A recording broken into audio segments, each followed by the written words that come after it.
Well, for a pair of teams, Brian, from the Mountain West Conference, we couldn't showcase a more beautiful backdrop. It's been a balmy week in the Rockies. All species enjoying the sunshine and a break from hunting season.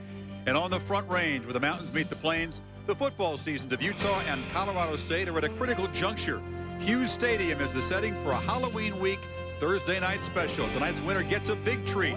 They remain alive for the conference title and a bowl bid. Kickoff when you come back. The Utes and the Rams from Fort Collins.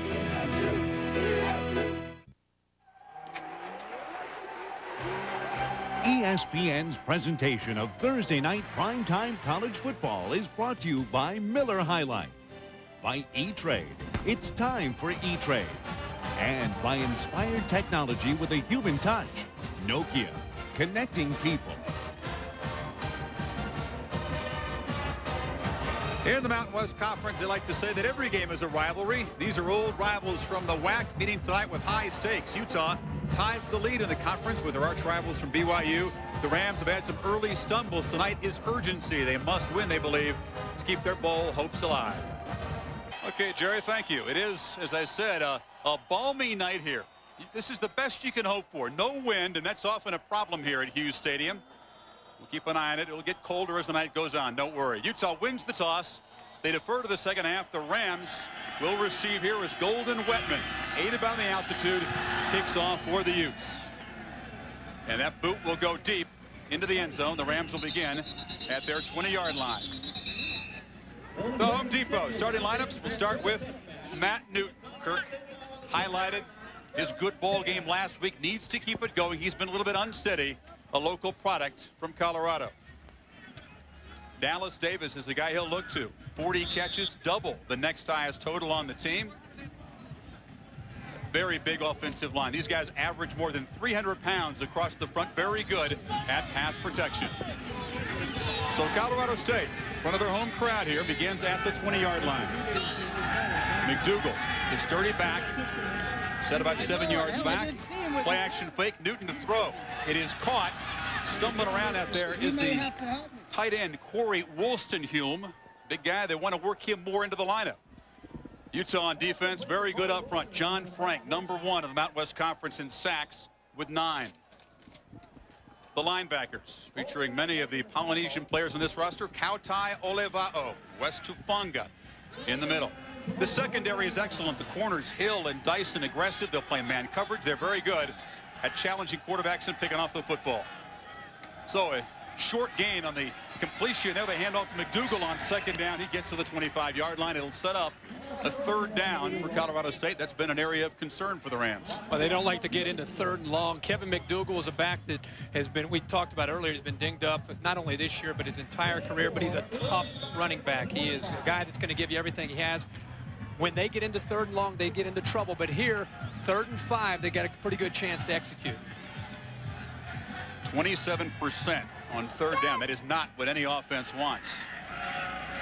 McDougal in the backfield. Swoboda in motion. Now he comes back to the near side. And a whistle. That's also what you don't want on 3rd and 5. Is a come back. False start. Well, one of the things that happens when you get a tailback like McDougal and he's in a 2-point stance, the tendency is to go up on your toes, and that's exactly what happened. If you watch him, you get in a 2-point stance, you have a tendency to lean. See you leaning on the toes? What he should do is put his hands higher up around his waist. Therefore, you don't lean forward. I learned that from Michigan and Bo Schembechler. Balance an issue there. The 2-point stance. Back in the Gordon Bell or Butch Wolfolk days, right? Before you. Is that right? Exactly. So a tough situation now for the quarterback Newton. A 3rd and 10 in the Rams' first series. Straight back. Short route. Caught. Breaking a tackle there is McDougal. They don't use him much as a receiver. And he doesn't get the first down, and the Rams forced to punt on their first series. This is an offense that's had trouble possessing the football. Lowest time of possession in the Mountain West Conference. It goes back to getting into 3rd and long. When you have a Kevin McDougal in there, it allows you to break tackles, puts you into 2nd and 3rd and short. Without him this year, they've suffered and been in a lot of 3rd and longs. Here is Steve Smith fielding the punt for Utah, number 1 in the nation, unable to get away from the Gunners on the Rams coverage team. So Utah puts it in play at the 23-yard line. Rhett Nelson on the tackle. Utah once again going with T.D. Croshaw, St. George, Utah, Dixie Junior College, played for his dad there, knows this offense well, but he's going to have a challenge escaping that pass rush.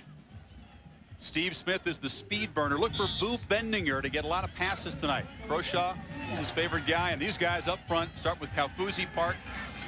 They're going to have to block well because he's not the athlete of getting away from the pass rush that Arsenault is. On first down, they hand it to Mike Anderson. Nowhere to go. Collared by Adam Wade there, the young freshman linebacker. They want Anderson to get loose. That would take some pressure off the young quarterback. Boy, if you can get him to pick up some yards early, it definitely helps. Yeah, nice play there by Wade. Yeah, Clark Hagan's part of that defensive line, playing banged up. Dramatic story there. He's one of the toughest guys you'll find in college football. Ula Tuatele is the stud, surrounded by a pair of freshman linebackers for Colorado State. And in the secondary, they are glad to have Eric Olson back. When he's not been a starter, 0-5 the last 2 years, 12-2 with him in the lineup. Utah on second and long. Croshaw throws. It's caught near side by Cliff Russell, still running as he dodges the tackle of Amir Lowe right there. Short gain for the Utes. Well, we talked with Tommy Lee, the offensive coordinator for Utah earlier in the week. We just happened to ask about, you always like to ask about the backup quarterbacks and running backs. And he mentioned T.D. Croshaw was a young man who was a coach's son, a high school coach's son. He also is a young man who can throw the football a little bit more effectively, feels more comfortable in the pocket. And he's going to get an opportunity here in third long to show what he can do in throwing the ball. I also talked to the coaches, and they list him at 184.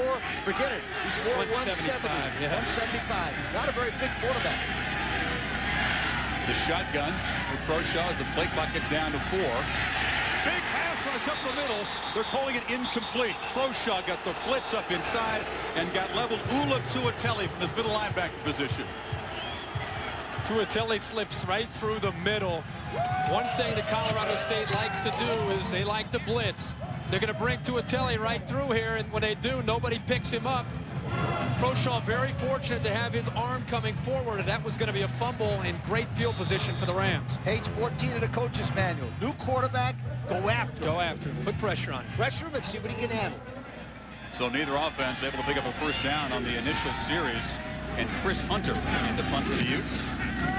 Picks off the side of his foot. Chasing it down is Dallas Davis inside his 30. Gets a couple of blocks, looks for a seam. Has some room to midfield. Finally corralled right there, but Colorado State on its second possession gets the 22-yard punt return from Dallas Davis. They'll begin at midfield. When we come back to Fort Collins, scoreless ball game in the Mountain West Conference.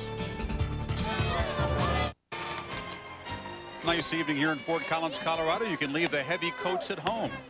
And Colorado State begins its second possession on the plus side of the 50-yard line with Newton under center.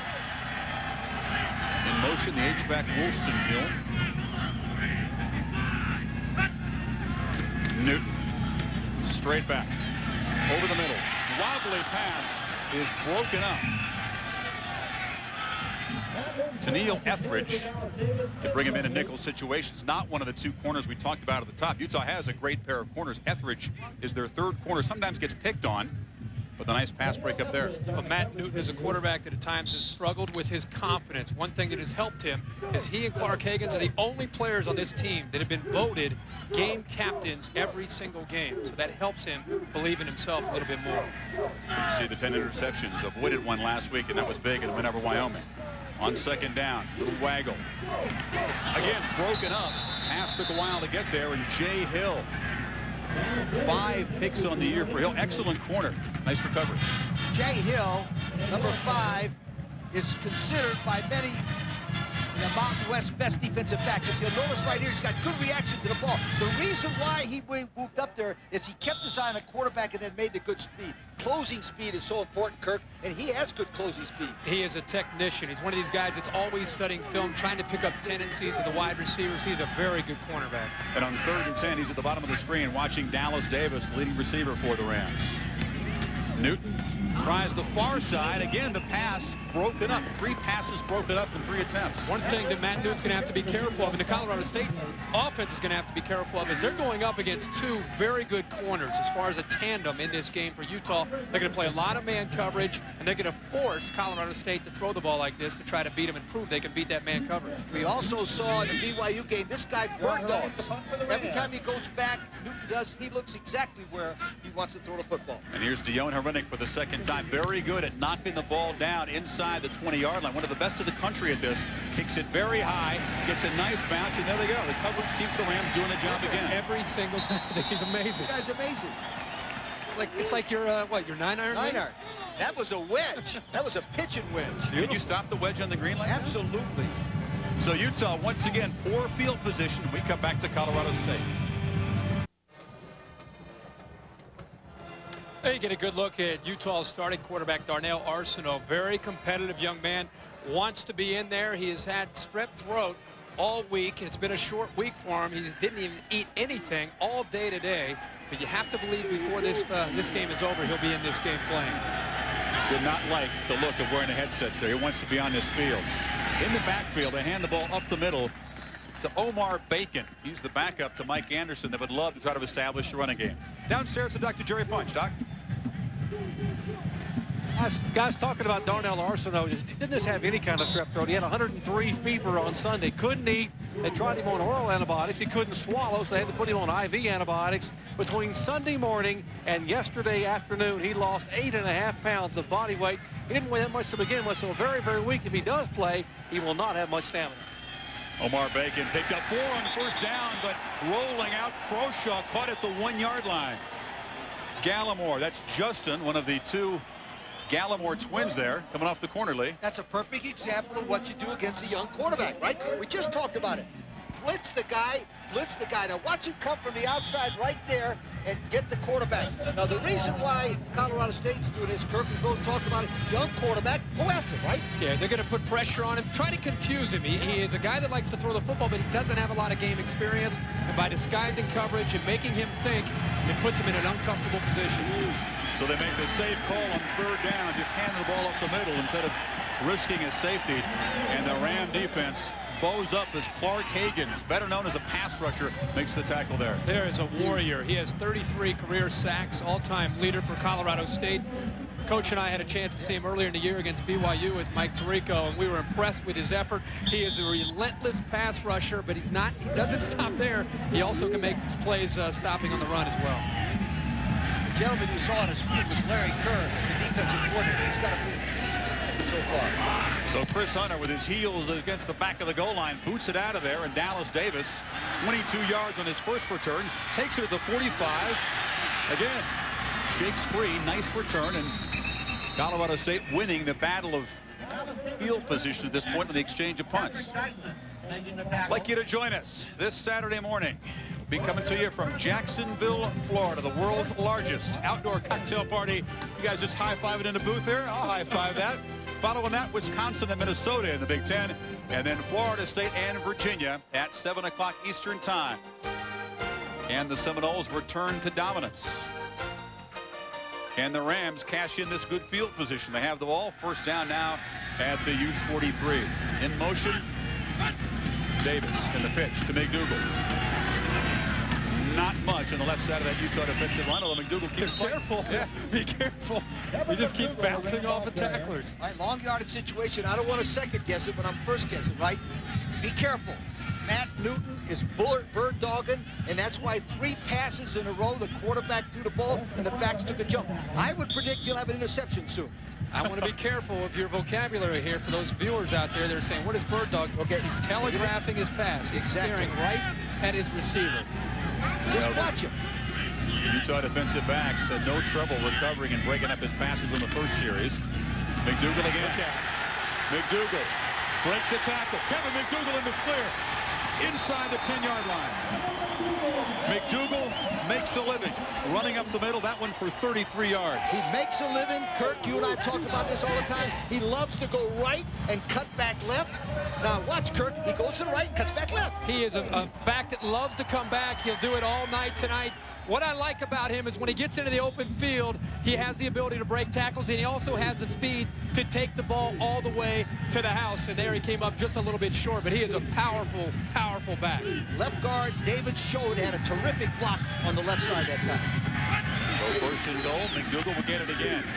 They're on to him. but a yard gain.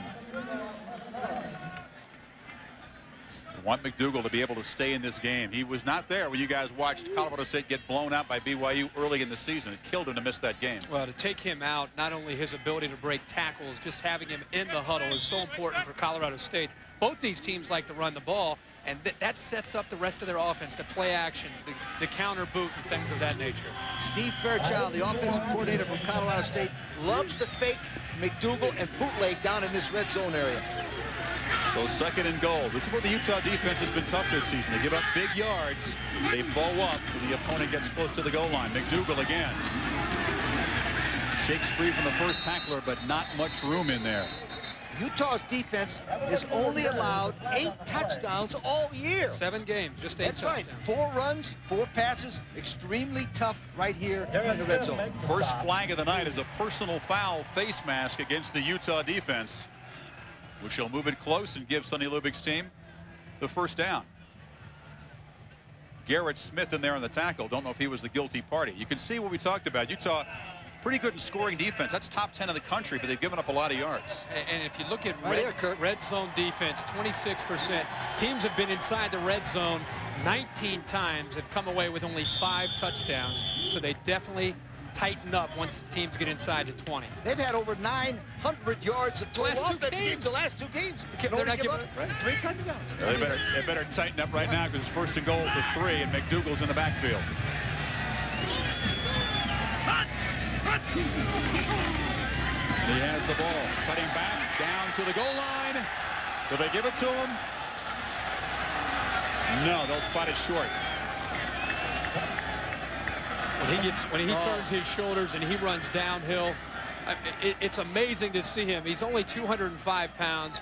He's been fighting injuries throughout the entire year, but watch him once he runs downhill, squares his shoulders, he's tough to bring down. We talked about it this morning. Low center of gravity, powerful legs. He can break tackles as well as any back we've seen all year. So the ball inches away now. Guess who's going to get it here? McDougal. Stop short. Richard Seals, big number 87.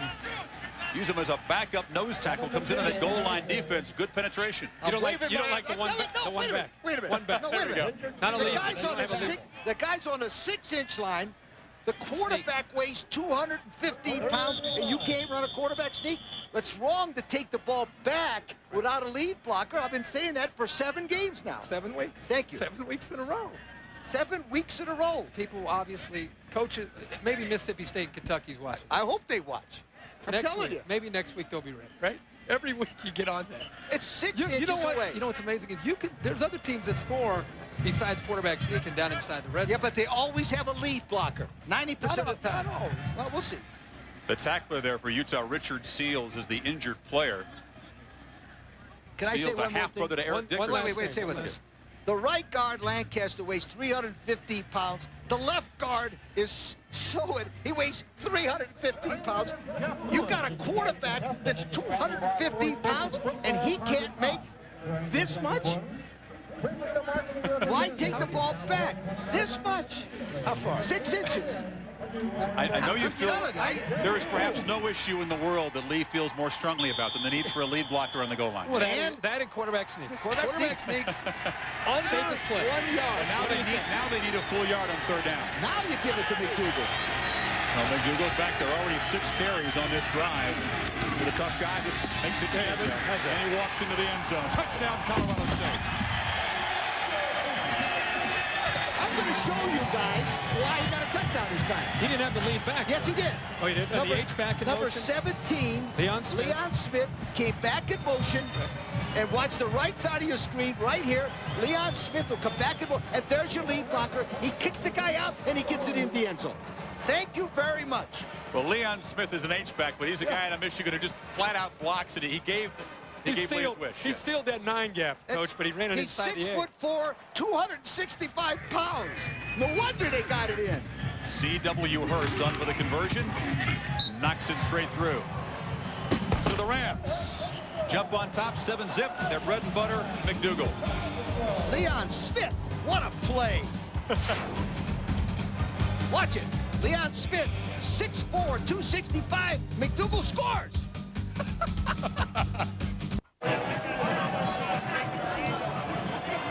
7.5 to play in the first quarter here in Fort Collins. The Rams break on top. 43-yard drive after the good punt return. All 7 plays. Kevin McDougal runs the long run to set him up at 1st and goal. He punches it in from a yard out. And Utah will go back on offense now. They have gained 2 yards and 2 possessions. They're going to have to start from their 20 because once again, C.W. Hurst booting the ball well into the end zone. ABC's college football continues this Saturday with regional action beginning at 3:30 Eastern Time. Illinois and Penn State. Many of you will see that ball game. NC State against Joe Hamilton and Georgia Tech in the ACC country. An important game. Stanford and Washington in the Pac-10. The Cardinals 5-0. And the Buffaloes try to become the next team to solve that Sooner passing game. All these games at 3:30 Eastern Time. So the Utes, no success so far against that Ram defense. Begin at their 20. And Mike Anderson in the backfield as Croshaw fires incomplete. Intended for Steve Smith. They try to get to the ball, their playmaker, but he put too much mustard on it, Kirk. Well, it was a little bit surprising they threw that into the short side of the field. With Smith, he's such a good athlete. Might want to get him into a little bit more open space. Steve Smith also looked where that linebacker was coming from. He looked up. He did not follow that ball into his hands. He was worried about getting hit. And Smith's most guys not afraid to jaw. He's not afraid to. He'll get up in a DB's face and let him know when he makes a catch. But now the DBs have more ammunition. Smith now at the bottom of the screen as Utah faces a 2nd and 10. Croshaw flips it back. It's a screen to Smith. He breaks a tackle of Tuatele and gets up near the first down. Does not have it at the 28-yard line. That's the first real positive play the Utes have had. Interesting. I come in yesterday. I talked to Sonny Lubick. Where'd I find him? In the film room, looking at a reel of nothing but screens. Remember that, Kurt? Yep. They have a film room, and they have screens on it so they can set up their defenses. Yeah, Larry Kerr, their defense coordinator, said that's one of the things they worked on all week. Depending on what the back will tell you what kind of screen it's going to be, whether it's a screen to the back or to the flanker coming underneath on the jailbreak screen. Utah, very good team on 3rd down. This is their best chance to convert 3rd and 2, and Croshaw flips it out. It's caught. Cliff Russell, plenty of running room. Russell inside the 25-yard line of Colorado State as they get a big play on 3rd and 2. Told you they're a good team on 3rd down. John Howell finally making a tackle, but a 51-yard play on 3rd down and 2. The reason this works is Justin Gallimore comes up and fights for the quick out. Remember that quick out they just dropped to the other side? Well, they fake it this time. Watch it. He comes back, he fakes it, and then he lets it go. The reason why that play works, Kurt, is he beat number 26, Gallimore, who came up to try to make the quick play. Gallimore came up. Very interesting to see Croshaw. Just gave it a little bit of a twitch with the shoulders, enough to get Gallimore up. Utah play action from the 21. Again, flip back. Nice play flying in there, atoning for his bad play just a second ago is Justin Gallimore. Stops the tight end nickel. Here he comes up and makes a big play. Redeeming himself from the play before. There, he read it, read the screen, was able to come up. And the thing that I liked is he saw the blocker, took a chance, went down low, and came up with the tackle. You said the key word, screen.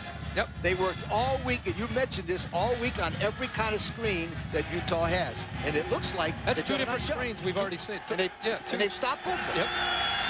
So Utah now on 2nd and 14, 3 receivers to the top of the screen, and Croshaw the middle screen for Russell. Not much. Tuatele again. Well, their offense is you don't want to say simplified to the point where it screens and a counter and a little bit of zone blocking, but so far early in this game, that's what we've seen. We've seen screens, and a little bit of an out and up. So they've been very simplified so far for Croshaw, the quarterback. Sonny Lubick was a defensive specialist at the University of Miami, and he spends most of his time on the Colorado State defensive side of the ball. Just like this crowd, I asked him to simplify the game plan for the new quarterback. Utah has to do the same thing. Now a 3rd down and 14 for Croshaw in the shotgun with Mike Anderson next to him. Here comes the blitz. Croshaw stands in. Just heaves a prayer, incomplete.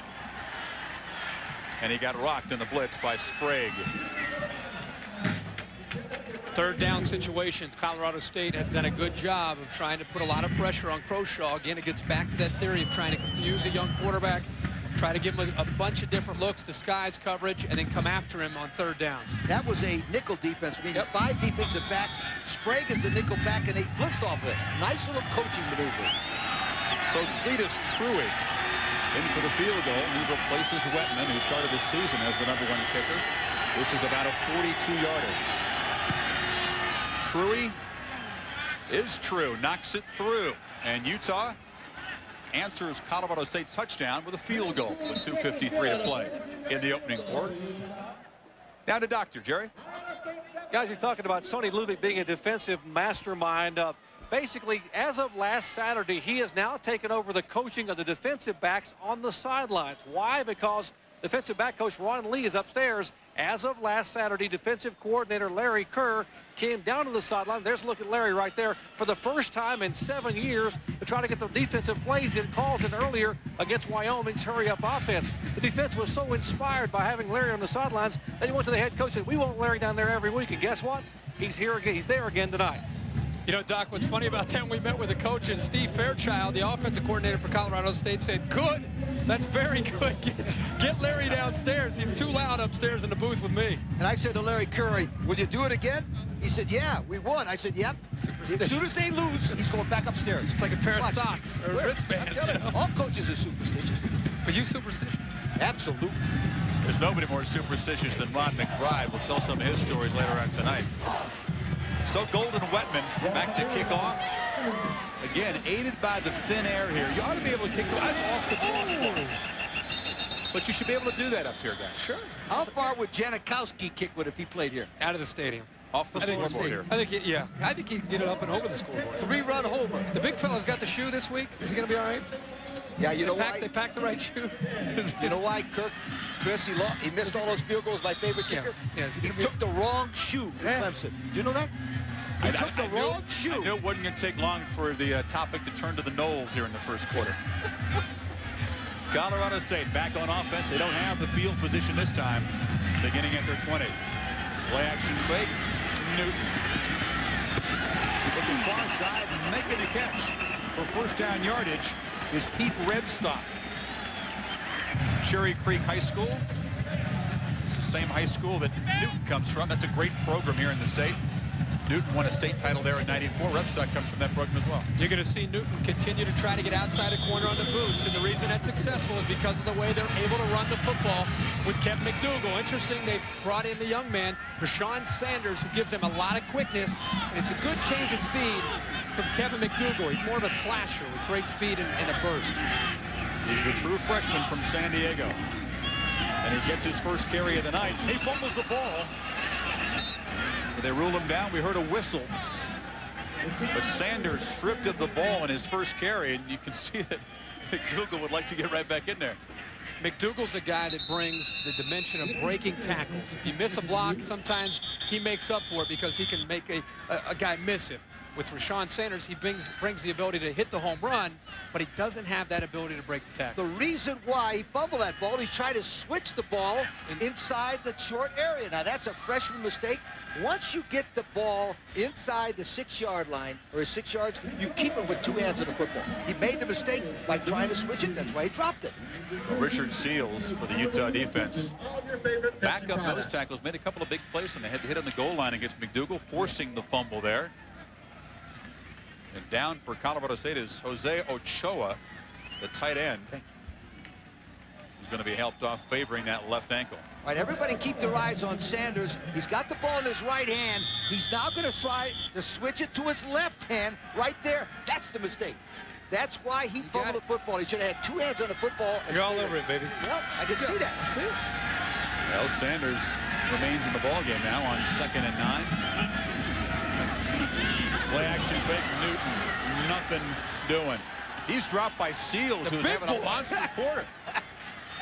I mean, Richard Seals backs up Maki Kanoyatsu. He's not the starting nose tackle. Yeah, but he has 4 sacks on the year. One of the things that you're going to see Colorado State try to do tonight is try to get to the outside, and Seals is all over that. They went to the well one too many times with the counter boot. That guy's a whale, not a seal. That guy is, how big is he? He swims pretty quick for 310 pounds. Wow. So, 3rd down and 20 now for the Rams. Backed up where the drive began at their own 20-yard line. They'll play it safe. They hand the ball up inside to Sanders. Far short of a first down. But with Sonny Lubick in a 4-point lead, the conservative call. You guys, do you feel a different feel from this Colorado State team when McDougal's out of the game?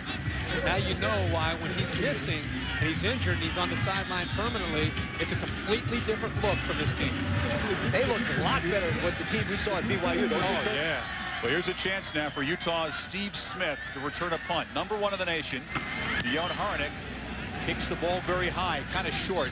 And once again, Smith just backs off and lets it bounce. And I think the special teams folks at Colorado State would take that all night long. Chris, a guy like Steve Smith not only returns punts well, but he affects the punter. He always they try to kick it short, they kick it right, shanking it. That guy is a weapon by just standing back there. A lot like Deion Sanders is for the Cowboys. It's only 33 yards in the pump, but I think they'll take that rather than risk a touchdown. Smith, yeah. So finally, Utah has some decent field position as they take over inside of 25 seconds to go in this first quarter at their own 43-yard line. Anderson in the backfield has yet to make an impact in this football game, but takes it here. Not much. Tough sledding up inside. Pollard from the end position slid over to make the tackle. Got some help. Colorado State stacking the line of scrimmage, putting 8, sometimes 9 people up tight, trying to walk those safeties up. Basically, we said it at the beginning of the game, trying to make Utah with a young, inexperienced quarterback beat them by throwing the ball. That's it for the first quarter here in Fort Collins. Colorado State gets the touchdown run of 1 yard from Kevin McDougal. They lead it by 4, but Utah nearing midfield when you come back.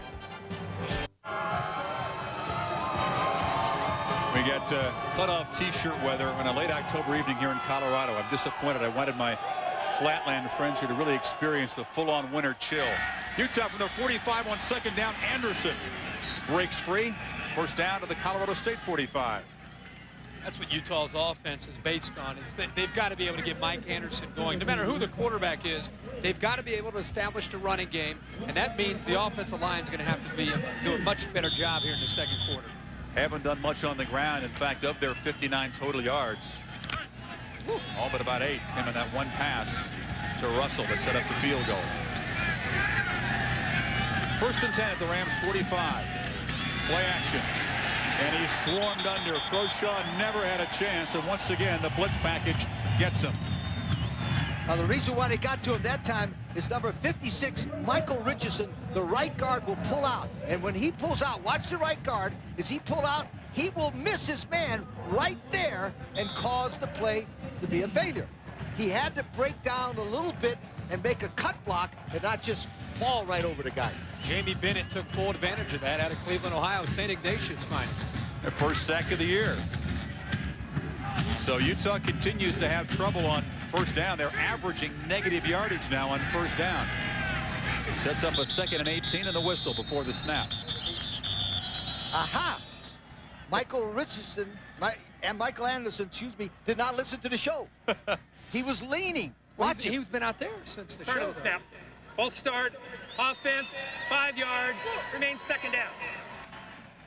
Mike Anderson did the same thing that McDougal did. He had his hands too low, and he leaned forward in that 2-point stance. That's silly. That's a penalty, though, isn't it? No, but it's Rocking forward like that's worth 5 yards. you know, it's Sure, was it movement that forward. time? Was it him that time? Yes, it was. Okay. I didn't know if it was the offensive lineman or. Well, it's 2nd and 23 now. That's a good thing about college. They don't point. They don't call you out. He's always teaching, Kurt. He's always teaching, Kurt. Yeah? They hand it off up the middle to Anderson. Short gain on 2nd and 23. Tuatele flying in from the middle linebacker position. Tafula. Tuatele is number 2 in the Mountain West in tackles, 6'2", 230 pounds from San Bernardino, California. Player of the week on defense in this conference. 17 tackles in that big win over Wyoming. Really a leader of this defense. They've had a lot of injuries this year. Last week, after the big win against their rival, Wyoming dedicated the game ball to one of their players, Rick Troll, and went down with an injury. We got any calls on 3rd and 20 here? Over the middle, it's a short pass intended for Smith. Ooh. And Utah, which was number 1 in this conference on 3rd down, not having a lot of success. They didn't have many 3rd and 20s on the season. No, I don't care what quarterback is out there. That's not something you want to try to be out there and try to have to succeed. But the man I featured in the pre-show, remember? Yep. Number Smith, number 7, has looked twice at a linebacker getting ready to hit him. And you know what they call that? Hearing the hoofs, right? He's got to be focused more on catching that football, not worried about getting hit. That's the scouting report. Ram defensive coaches tell them they could hit him. They get disrupted. So they do nothing with the good field position, and Hunter's on to punt once again. Knocks it up high where Dallas Davis awaits it at the 11-yard line. Davis with plenty of room. Breaks the tackle. Punter to beat. It's a mismatch. Forget about it. Forget about it. Give me Dallas forget about it. Davis takes the punt back for Colorado State. 89 yards and does a slide in the end zone. Isn't it interesting? The #1 punt return guy in the nation, Smith, gets nothing. And our old buddy Davis goes all the way, Kurt. What do you think? Well, I think he did this a lot with the speed, but he also picked up some great blocks. Once he gets right there, there's just a huge alley. And then the poor punter. I mean, the punter just didn't have a chance there. And then I'll tell you what, when Davis gets into the open field, he has got electrifying speed. Nobody had a chance of catching him. That is the second longest punt return in school history. And it puts Colorado State up now 14-3 as C.W. Hurst adds the conversion. You're right, Smith was the story pregame, #1 in the country in punt returns. It's been all Dallas Davis. He scores the touchdown. He set up the earlier touchdown with a nice punt return. And watch the tackle by the Hunter. Here he comes. Here's Hunter. What tackle? Bye-bye, Hunter. 6'4", 224 pounds, and a non-tackler. That's going to be interesting, Brian. You got the Seminoles and the Hokies head-to-head on different networks, each trying to impress the pollsters and the computers. Right here, the impressive punt return by Dallas Davis is putting the Rams up 14-3 as C.W. Hurst kicks it away. This time it's a short one. Bobbled at the goal line. Up the far sidelines, Patrick Dyson. Good to have him back in there. He's Andre's brother. They're both younger brothers of Kevin Dyson, the former Ute wide receiver, now with the Tennessee Titans. Vickers on the stop.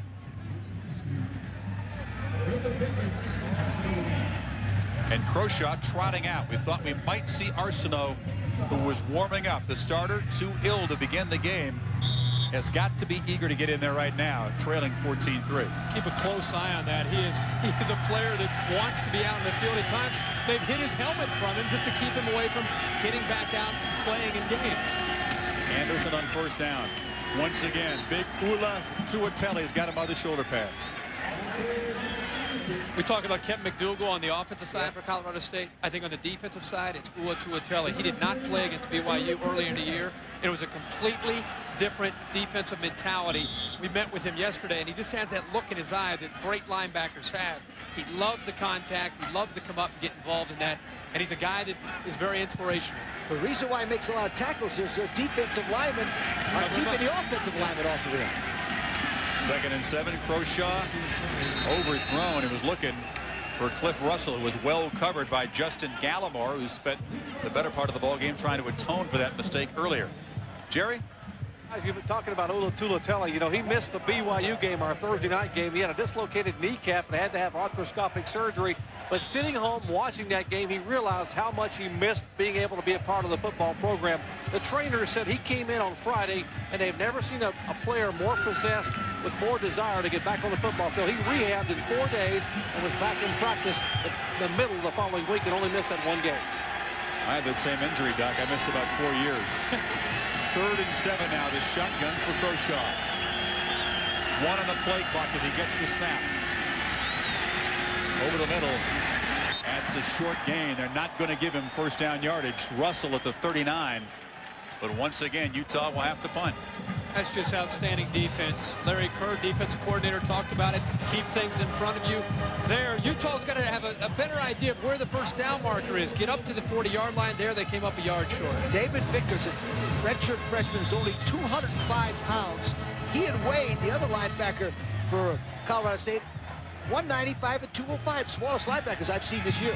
Look out, because Dallas Davis is back deep again for Colorado State. And this time, Chris Hunter hangs it up high to the far side. No fair catch. Davis again. And again a lane. stopped at the 37-yard line. He has been the Rams' biggest weapon tonight. He's had 4 returns, 22, 12, 89, and now 24 yards. When we come back, the Rams get it back up by 11. Fort Collins, Colorado. The folks excited about the plays made by a local guy. Dallas Davis comes from Fort Collins. His punt return putting the Rams up by 11 as they take over on their 37-yard line. Handoff goes to McDougal. Again, shedding a couple tackles. Amazing how he just pushes his way through there. You know, we talked about Steve Smith leading the nation in punt returns. I think by the end of this game, we may have a new national punt return leader in Dallas Davis. He has 4 returns, and he's averaged over 37 yards a return in 4 returns. We're not even to halftime yet. You know why he's doing so well? He's got those Nike gloves on that Sonny Luback said he hopes that all of his players. Remember, he didn't have enough money to buy all the players, so he just gave it to the good ones. Yeah, he's got a few blocks up front that have something to do with it. Newton hammered as he throws deep. It is underthrown. We'll see flags all over the place. 3 of them. As defending down there was Jay Hill, an obvious interference. Trying to come back to the ball. Jay Hill would not allow him to get there. Once again, Seals putting pressure on Newton, not allowing him to get the ball thrown downfield. They've got to do something tonight to be able to stop the big guy because Seals has been in the backfield the entire night. There he puts the pressure on it. Newton cannot come through to get the ball thrown downfield. But number 5 has pretty good coverage if he'd have just turned around. When the receiver looks back, the defensive back is taught to look back. He did not look back, and that's why he got the pass interference call. Ron McBride wants to have a conversation. Coach McBride and Lubick not unfamiliar with conversations with the officials here. Not exactly on the Christmas card list of many of the Zebras in the Mountain West Conference. That penalty pretty obvious. How do you argue that one? 44-yard line now of Utah for the Rams on a first down. McDougal again about 7 yards deep. And 4 wide receivers in the ballgame as Newton fires. Far side, the ball caught. 7-yard gain to Frank Rice, who finally makes the catch here. He's the speed guy in this lineup. Downstairs to Jerry Punch. Jerry? Guys, I think Darnell Arsenault is a pretty good quarterback, but he might be a good lawyer or maybe a good lobbyist. He just won his case. He's been told after lobbying for the last 2 series that on the next offensive possession, he will be able to go into the football game. And remember, he has not had a single rep this week against the zone rush. Kirk? Yeah. But they've been throwing some blitzes at him, Kirk. You have to wonder how effective he'll be. A guy that hasn't been able to eat all week. Solid foods. You wouldn't know what that's about. They hand it off inside, gaining first down yardage. Is McDougal once again. Moves the ball to the 33-yard line, and the sticks will move. The left side of the line, short, inside, Sapia. I got it. Sapia. Close. Come on, Blaine. Blaine looks good to me. Number 61 and number 60 short. And watch him. Now, Sapia. How'd I do? You get better. More reps, you get What was better. your point, though? You He hit come the off name. the ball very well and make good contact and blocking. Left side's doing a very good job. This time they fake it to McDougal, and Newton fires incomplete. It'll play action, try to hold Utah pass rush, but the throw wasn't there. One of the things that Matt Newton has to be careful of, we saw it again a few weeks ago when we saw him against BYU, when he feels the rush, and a lot of quarterbacks have a tendency to do this, as they don't come through, and they have a tendency to throw off their back foot. When you throw off your back foot, the ball is going to be erratic, and he's gotten some pressure when he's had to sit in the pocket tonight. Here, more pressure. If they'd have gone just a little bit more, you can see he just threw off his back, just off the back foot. No follow through at all, and the ball goes erratic. So 2nd and 10. Deep handoff to McDougal. Once again, breaking tackles about 3 yards short of the first down. First guy there never gets this guy. Oh, Kirk, watch this play. You're not going to believe. This play was supposed to go off the right tackle. It's that old Washington Redskin counter sweep. And watch him cut all the way back to the other side. See that? That play's supposed to go over right guard, right tackle, and he makes 8 yards going the opposite way. Boy, the guy is a tremendous runner breaking tackles, isn't he? Yeah, his coaches said when a play is designed to go to the right, 9 times out of 10, he's going back to the left. And those cutback lanes are there for him against this Utah defense. In motion out of the I formation, Frank Rice with the top of your screen now. Newton fakes it. Look out. And fires underneath. It's caught by Rice. The man in motion will walk to the end zone. Touchdown Rams. Little trickeration there, fellas. As friend Keith used to say, they send it in motion out of the I formation. He was uncovered. Sapaia, number 61. Had to be a mix-up in coverage there. Sapaia is going to come down to the outside, pick up a block, and then there's nobody there. There's no safety help. And you know, that's something where as a defensive back, when you're out there on an island like that, you need some help, and there was supposed to be somebody else out there because the big guy, Sapaia, hasn't made that easy a block in his career. Patrick Dyson, the corner, that was a mismatch for the big fella. So the Rams, with Hurst on once again, extend the lead now to 18 points midway in the second quarter. Everything working tonight for Lubbock's Rams, and with Arsenault coming back into the ball game, he'll find himself in a deep hole. Sapaia, 6'3", 310 pounds, showing a little bit of agility, getting out in the open field, making a block on a defensive back, and Frank Rice does the rest. Utah's Colorado State goes up to 21-3. Well, the Rams man showing some flavor here. Why not? The Rams have jumped on Utah 21-3 now. Touchdown with the running game, touchdown with the passing game, and one from the punt return team. And Darnell Arsenault, Utah's regular starting quarterback, will now find himself in a deep hole. First to short boot. By his standards, Smith, you can see the frustration, not getting to return it. Utah sets up at the 20, and here's Arsenault, Kirk. Without practicing, without any reps against this defense, without eating all week, it's tough. Down 21-3, hey, let's go. Let me tell you what I would do. If I was Larry Kerr, Colorado Blitz. State, I'd go after him with everything I could. And even if he completed a pass, I'd hit him. If he completes another pass, I'd hit him. I'd keep hitting him and hitting him and hitting him. That's not very nice. Well, all legal. Arsenault, very successful high school career in Honolulu at St. Louis High School, one of the great programs in the country. He's 11-1 as a starter here at Utah. Omar Bacon, second part of that tandem in the backfield, gets the handoff on first down, and Bacon carrying the pigskin, but only for about 2 yards. Lucas Smith slid over for the tackle. Sometimes by switching and going to another quarterback, even though he is the starter, provides a little bit of a spark, kind of a jump start to get this offense going. Something they need. Also, you don't want to panic at this point. Very early in the game, you don't want to just start airing it out and throwing the ball all over the place, because that's not their style of offense. They need to stick to their guns, try to still control that line, and then throw the ball when they can. They have done very little to control anything, though, except for the 51-yard gain to Russell. Again, they hand it off inside to Bacon. Short game will set up a 3rd and 6. Coming up, week number 8 of ESPN Sunday Night Football, 8:15 Eastern. Warren Sapp, our old buddy, leads the Tampa Bay Buccaneers into Detroit to take on the Lions. And then on ABC's Monday Night Football, Mike Holmgren returns to Lambeau Field. The Seahawks battle Brett Favre and the Packers. ESPN and ABC, your exclusive home for primetime NFL football. 3rd down and 6, and once again, it's not Anderson, but Bacon in the backfield as Arsenault cuts back for the first time, and there's Clark Hagans on the side pressure. The sack master for the Rams gets to Arsenault. Clark Hagans has been waiting for Arsenault to come into the ball game as he comes in from the blind side. Remember, Arsenault is a right-handed quarterback, so he cannot see him. Now, number 89, Matt Nickel, busts the assignment. He was supposed to block Kurt out on Clark Hagans. Well, he needs to help Josh Cochran, because I don't think Josh Cochran has seen Clark Hagans yet on that last play. So Hunter once again to punt. Here's Dallas Davis trying to add to his heroics. The kick is high, and they're right on top of him. They throw the flag. There was no fair catch.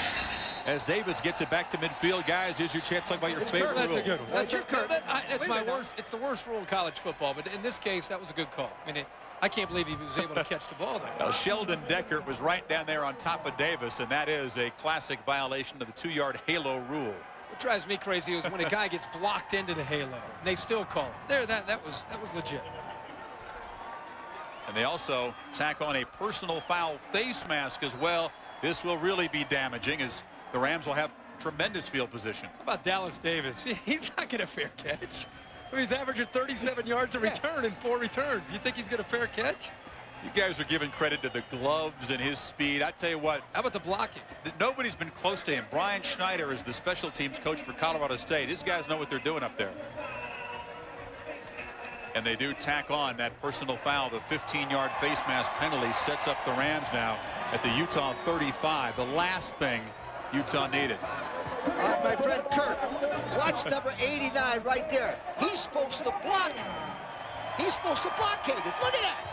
Mamma mia. Yeah, oh, yeah. Tight end. Calfusi didn't turn in time either. I can make that tackle. Nickel didn't want anything to do with it. McDougal again, dragging a guy inside the 30. I tell you what, I'm going to go back to that one play just one more time. I always used to hate to have tight ends blocking because you know what? They all think they're receivers. Well, not only, and especially nickel, because he is a receiver as a tight end. Because they're using maximum protection now with Higgins, it goes against everything that they do typically during a normal week. You go up against a good player, all of a sudden he's thinking his normal tendency is to go out for a pass or to go out and do something else. Now he's got to stand and block and get out in the game. You sometimes forget that. This Utah defense definitely back on its heels now as McDougal gets it again on 2nd and 4. Very close to the first down. It's a Utah team that's given up, guys, less than 14 points per game already. Giving up 21 here, and the Rams looking for more midway second quarter. You just feel the momentum of this game from the beginning of the game, and I think the punt return had a lot to do with it.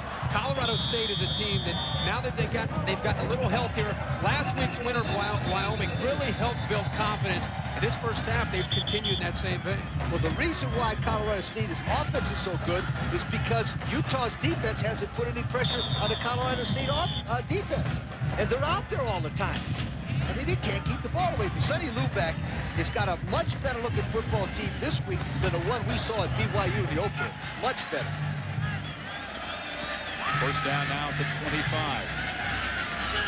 Inside 5 minutes to play in the first half. Newton. Well covered over there. That's Jay Hill providing the coverage. Really no chance for Pete Redstock to make the catch. He caught that ball just out of bounds. Nice catch. One-handed.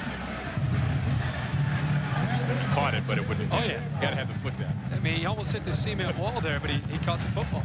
BYU fans excited about the happening so far because the Cougars are tied with the Utes atop the Mountain West standings. These rivals, of course, will meet at the end of the season in Provo. But BYU could take over first place tonight if things continue. Colorado State at 1 and 2. But that's trying to get back in the mix. 4 and 3 is the thing that's very important for them. We get to see these two guys play again on a Thursday right here. November 18th, I believe. Well, they have to call the timeout as Newton came up to the line. Only 5 seconds on the play clock for this 2nd and 10 play. So we'll take a break. 4:40 to play in the first half. It is all Lubick's Rams.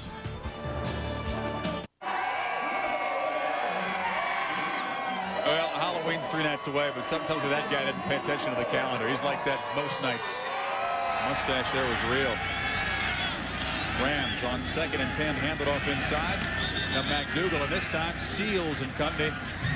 Hog time. Richard Seals having a big night. Look at the game so far. A lot of it has been about Colorado State's defense, the ability to shut down Utah, but also Kevin McDougal. He is what Colorado State's offense is all about. He has 69 yards on the night, 32 big yards there to set up one of the first scores for Colorado State. He is crucial tonight and all season to keep him healthy and have a big game. One thing also, Kirk, they've been faking to him a lot, play action passes, and the linebackers can jump in. That's why the passes are going well. So 3rd and 10 for Newton. Lobs it to the corner. It is batted up, broken up by Tennille Etheridge. Frank Rice was the intended receiver. That was a bit of a prayer. He just flung it down there, well covered by Etheridge. Utah came with the blitz. They came with the safety blitz. They're getting a lot of pressure on Matt Newton on these 3rd and longs. Here has to throw the football and feel the pressure. And again, he came up a little bit short. Rice is a speedster, gets downfield. Good coverage by Etheridge. Ball comes up a little bit short. Yeah, but Frank Rice turned into a defender there, or that would have been a pass interception. So Hurst on for his first field goal attempt of the night. Has not missed this season beyond 30 yards. You can still say that. Knocks it right down the middle. And the Rams up it to a 3-touchdown lead. As Hurst, a kicker who rooms with the star defensive players on the team. He must be all right. If a kicker is allowed to room with Hagen. I never heard of that. Never. First time ever. He's got to do the laundry and the dishes, I guess. But it speaks well about him that Hagen's and those guys let the lowly kicker. It tells you about his mentality. Hang out with him. It tells you a little bit about his mentality. Inside of 4 minutes now. And you tell me, Kirk, when it's time to panic. Because you said it wasn't time to panic the last possession. I said. You tell me when it's time for Utah to panic. Will you try to educate my man here in a little football? First half, you get down by about 17 points. It's not time to throw away the playbook. I agree with him. It's time to panic. At this point, yes. Now you get close to halftime. Now you're going to have to reconsider things. Well, Ron McBride. With 10 minutes to go in the second quarter, it's not time to panic. He's put the headset on. He wants to see what's up because this is not a familiar position for Utah. They've come from behind a couple of times, but 21 down on the road, although normally they don't mind playing on the road. McBride's era, they've been about as good a road team as they have a home team. But this is a pretty deep hole for a pretty inspired Ram team. Hurst once again has been busy. This kick is returnable. Patrick Dyson once again, not much room. Good coverage by the Rams special teams. We're having a good night all the way around. Let's go to Brian Kenny in the studio. Brian? Chris, coming up on the Original Coors halftime report, Florida State with more legal issues. We'll look into that. Hidden video at the half, one of the greatest performances ever in college football. And the Gators and the Bulldogs. We'll have a quick preview there. Game you fellas will be at. That's coming up on the Original Coors halftime report. Rod Gilmore, Mike Godfrey join me then. Chris? And you make sure those guys behave. One of the greatest performances in the history of college football. I might keep Lee in the booth at halftime. Forget about it. Not a chance. I got to go to the bathroom. 50 steps, my friend. Arsenault back on first down. Here's what he does best. And he almost got decapitated by Ula Tuatele after a 7-yard gain. He looked like a mole. Did you see him? Instead of slide, he did. Watch, Kurt. You never did this, but let me tell you something. They're trying to teach him to slide, Oh, Coach. wait, yeah, he should have slid. He's not used to sliding. He's used to trying to make. Now watch this mole shot right here. Watch. duck. Boy, it was the old Heads duck. up. Heads up. Big old Ula almost got a teammate after he missed Arsenault. Still, that's a positive play by East Anderson. They have it up to Anderson up the middle, finally. The 26-year-old ex-Marine finds some running room. Semper Fi, 16 yards there. And a first down at the 44. I told you stick to your guns offensively. They still have to run the football with the big guy. They threw it on first down, and they tried to. Kirk, that was a Here is a nice run. They finally give Anderson a little bit of room to run, and when he gets room, I'll tell you, for a big back, honestly, he can make something happen. So Utah has some room to work, and 3 receivers to the top of the screen as they give it off inside again to Anderson. And one more time, Ula Tuatele, 17 tackles last week, trying to top that total tonight. We have a head count on how many tackles he has here in the first half, because he might go right by 17 in the second half. We've been talking about him throughout the entire evening. They protect him up front with the defensive line. It frees him up to make plays, and he has that instinct. He just has a nose for the football. Interesting. 5 of the front 7 are from California. These kids are athletes on Colorado State's defensive team. And a lot of them are of Polynesian ancestry, like Tuatele. Clock down to 4 as Arsenault snaps it once again, looking downfield, but now tucking it up.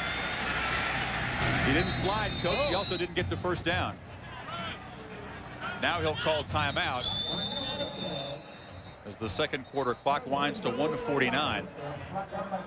This will set up 3rd and short. When we come back, Utah tries to make something happen before the half. And welcome back to Hughes Stadium, where Colorado State has a 3-touchdown lead over Utah approaching halftime. They have more yards on punt returns from Dallas Davis, the local kid here, than they have total offense in the first half. Interesting, though, Arsenault, you're right. He's given a little spark. Well, he's going to give him a little bit of spark. It gets back to his ability to scramble, and also they have to be able to run the football. But he's going to have to stay in this game to give Utah any chance at all. You're right. Well, finally a makeable 3rd down for the Utah offense. 3rd and 2 from the 49 of the Rams. Here comes a screen again, but nobody home.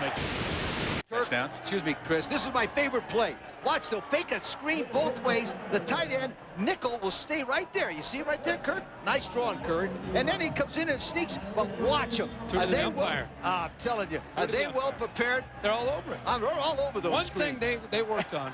His screens. Yeah. Well, they're going to punt. They're not going to go for it. Hunter on once again. Davis back. I think I'd better hope to go for it.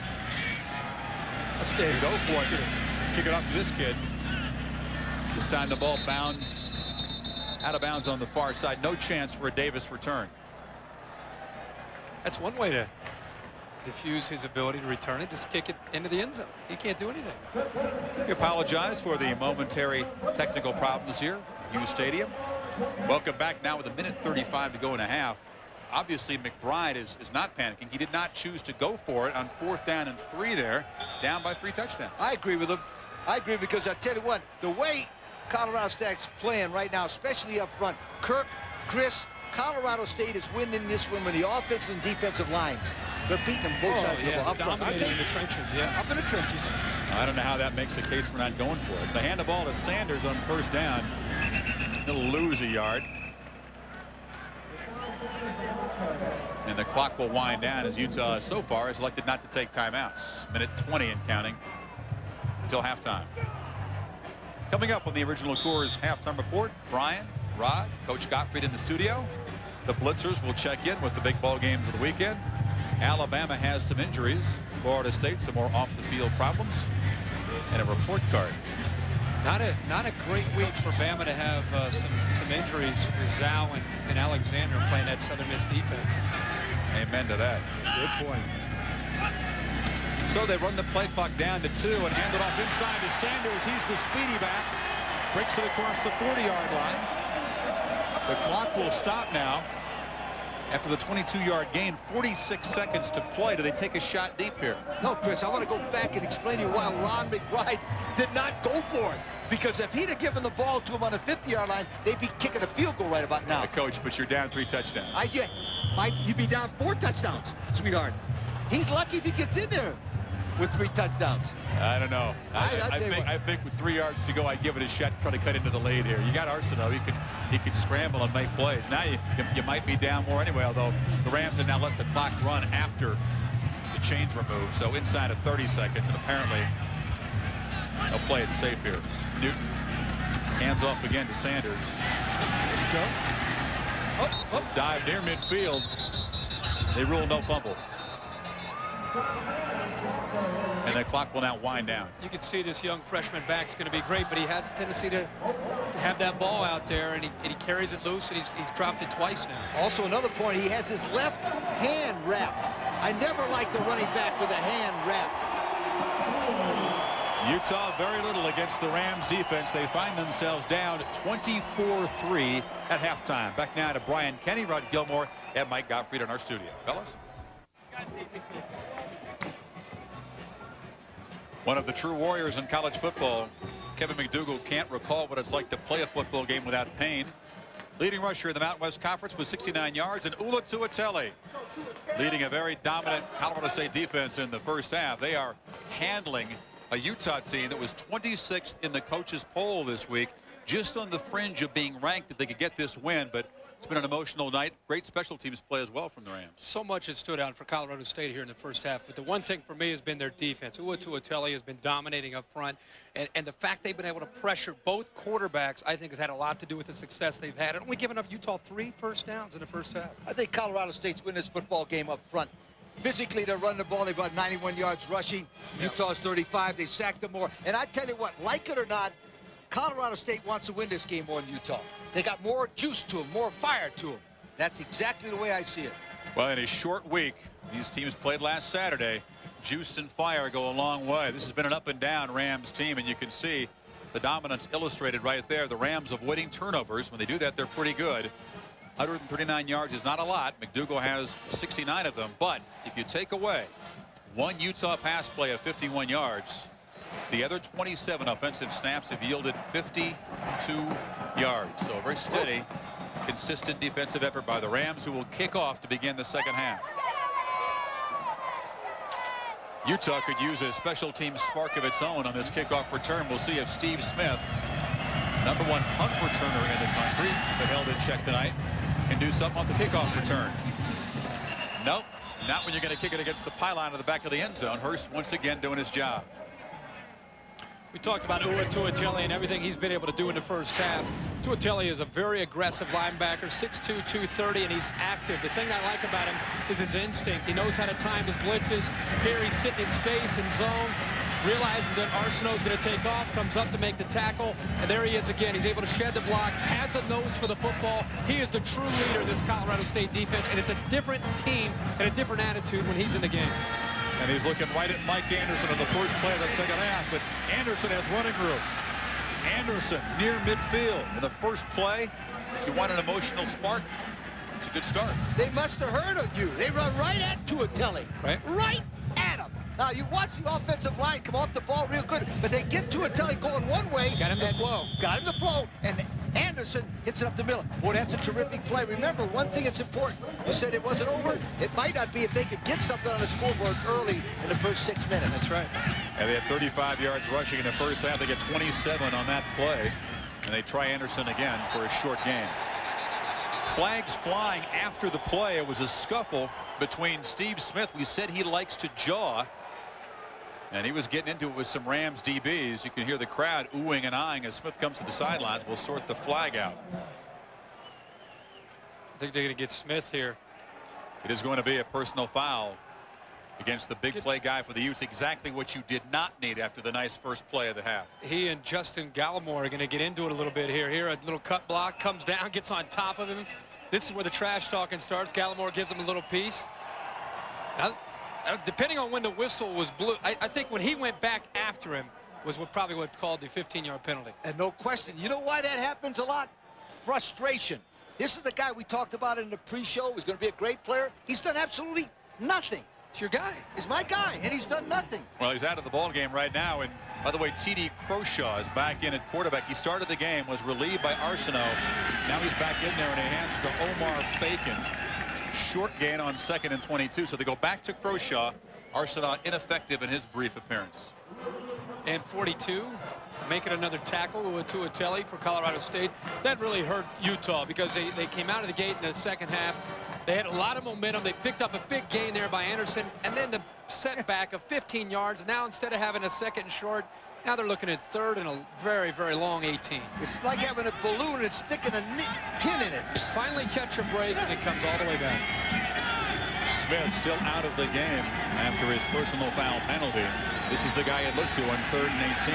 Instead, Croshaw steps up, fires underneath the Donnie Utu, and Utu will not get first down yardage. Stopped at midfield. It'll set up a 4th and 7. A lot of times you get down 24-3. You go in at halftime, and the coaches try to get you back up. They try to say, hey, we're going to make some changes, some adjustments. We're going to be okay. We can get back into this. And you kind of believe in it. Yep. And then when you don't score on that first drive, it deflates you. It really takes a lot out of you. They're going to need something big, some kind of break, a fumble or an interception, something to get them back into the game. Well, especially when it's a mental mistake like a personal foul penalty, which has been a problem for Smith. He's been baited into personal fouls a couple times this season. So Chris Hunter once again to punt. Dallas Davis will not field this one. It takes a favorable sideways bounce. First time he hasn't grabbed it and tried to return it.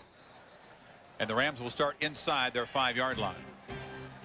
We hope you'll set the alarm and shake off the cobwebs and join us from Jacksonville. College game day at 11 a.m. Eastern time. We'll talk about the Dogs and the Gators. Then it'll be Purdue and Minnesota. Good battle at noon. And the Seminoles, are they in for a trap at Virginia? Lee, you said Clemson was going to be a tough stop for them. But Virginia will not beat them. Forget about it. But is Clemson had the chance to beat them. A close competitive game, though? You know what? It's time for Florida State to start to turn it. blow It's them getting out. late in the year. They're just about due for a big game. Blowout time. So the Rams trying to be cautious with a big lead and bad field position. Pitch it to McDougal on first down. Gets it about 5 yards. Downstairs to Jerry Punch. Doc? Guys, at halftime, what kind of gladiator is Kevin McDougal? He spent the entire halftime. He was one of the first guys in the locker room, went in the training room. They closed the door. He was in there the entire halftime. They worked on his right shoulder, trying to ice on that separated shoulder, worked on his hyperextended right knee, worked on his left adductor muscle. They basically retaped him. I think they had I heard a truck backing up out back to unload some more tape. They worked on him the entire half. They let him come on the field just before the kickoff, and he's the first guy back on the field on offense. Doc, that's a lot to do in 20 minutes. McDougal has it again on second down. Stopped about the 10-yard line. It'll set up a 3rd and 4. This is what they have to go through to get Kevin McDougal ready to play football. How many rolls of tape do they use? It looks like a mummy. You have to understand, this is not just for games. This is a half-hour project for a Tuesday practice. You know what I heard? Every day. We talked to him yesterday. He get taped up for meetings. Everything. Well, you Everything. never know. Meetings. You never know. He might fall on the steps or something. Trip and turn an ankle. You never know what's going to happen to him. This is disappointing for him this season, though. This is his last hurrah. He wanted to have a nice injury-free senior season. Hadn't worked out that way, but he's still playing the wire. And on 3rd and short, gets it again. Cutting back and fighting for a first down yardage up to the 18. Let's go back down to Jerry. Hey, guys, you want to see the injuries that McDougal has had to suffer through the past couple of years? What an incredible story. Right hamstring pull in 1998. Okay, this year, a left adductor muscle pull. Early in the year, we pulled it later on. Right shoulder separation just 3 games ago. A right knee sprain 2 games ago. 7 different tape jobs, both ankles, both knees. It'd be easier to list where they don't tape on this guy. Exactly. So McDougal's 3 carries buy him some breathing room. He'll get it again. Once again, the first guy there didn't bring him down. About a 5-yard gain. Remember I talked about at halftime where they were winning a ball game? It's the offensive line surge, Kirk. I don't care if it's Ohio State, it's Michigan, it's Colorado State. You win running the ball with hard-nosed offensive linemen. You got to do it up front. You know, we've been around Dr. Jerry Punch now for 7 weeks, and he works hard every week. Has he worked any harder than he had to work this week? I've never seen a team with so many injuries and guys that are banged up. He has been everywhere with trainers and doctors. It's unbelievable. I want to ask him if he's had a game this bad with this many injuries. Well, McDougal keeps carrying the ball. They'll have the new injury very shortly. Hey, Kirk, hey, guys, you know what? Yeah. I don't think I have spent this much time at a hospital and around hospital people that I have since I quit my emergency medicine practice a couple of years ago. Doctors, trainers, rehab people, I mean, just incredible stories for both teams. I mean, both trainers for these schools have done a remarkable job. And for those guys to get Arsenault back in the game for Utah after 103 fever 48 hours ago, that's pretty remarkable. And McDougal's story, it's incredible. It just boggles the mind to see him come on the playing field. You see him with no clothes on, he gets 1 solid bruise. Well, he's the only setback on 3rd and 2. And guess what? He'll get it. But he will, well, I started to say he will not get the first down, but Seals couldn't bring him down. He bounces off that tackle. Still going to be shy of the marker. Seals at 6'3", 310 pounds. Just can't wrap up the running back Kevin McDougal at a whopping 6 foot 205. It tells you about his ability to break tackles. And he's all about breaking tackles. 2.8 after contact. After he gets hit, he's able to pick up close to 3 yards. That's what he's about. It really exemplifies his ability to run as a ball carrier. Well, they could use a big play from number 7. Steve Smith, the punt returner, will have some room finally as he fields it and then drops it at his 27. Now, a flag flies as he is hog-tied at the 25-yard line. You know, Smith dropped a punt against Air Force in the snow, picked it up and returned it for a touchdown. That's part of the plan. In the pre-show, we showed it as a highlight. That's part of the plan. He means to drop that.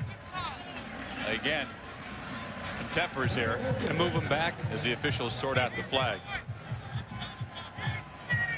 It's going to be an illegal block in the back on the return by the Utes. So once again, a mental mistake. This time it results in poor field position. Illegal block in the back. On the return team, 10 yards from the spot of the foul. Okay. First down. The Rams up by 3 touchdowns. Playing defense when you come back to Fort Collins. Fake blood flowing. First down for the 10-yard line. This is Anderson. Once again, tough sledding. And Ram defense has allowed very little. And Eric Olson, we talked about his value to this team at the top of the show. winless in the last couple of years when he does not start. 12-2 when he does start. There for the stop. He missed a couple ball games, emergency appendectomy, able to come back last week. He's a crucial part. You see him doing a little bit of jawing. He's an emotional leader, inspirational leader to that secondary. So second and 11 now inside their own 10-yard line. T.D. Croshaw has a wide-open receiver. There is Steve Smith jumping up and letting the Ram DBs know about it. Jerry, what do you have for us? Guys, at halftime, I spoke with Utah coach Ron McBride, who was very concerned about his offensive line being able to control the blitz and the pressure they were getting on both of his quarterbacks. Said, you know, we got to come out in the second half, even though we're down by 3 touchdowns. We've got to come out and establish our offense. We need to be able to run the football. If we can run the football, we can throw the football. Thus far, they've run the football a little, but that was really the first offense we've seen in the second half. Got to be able to control the line of scrimmage with this offense, and they haven't been able to do it so far. Croshaw again on play action. Finds Anderson out of the backfield. They don't use him a lot as a receiver. That's just his second catch of the season, but he's near first down yardage. It's interesting here. They have been running the ball.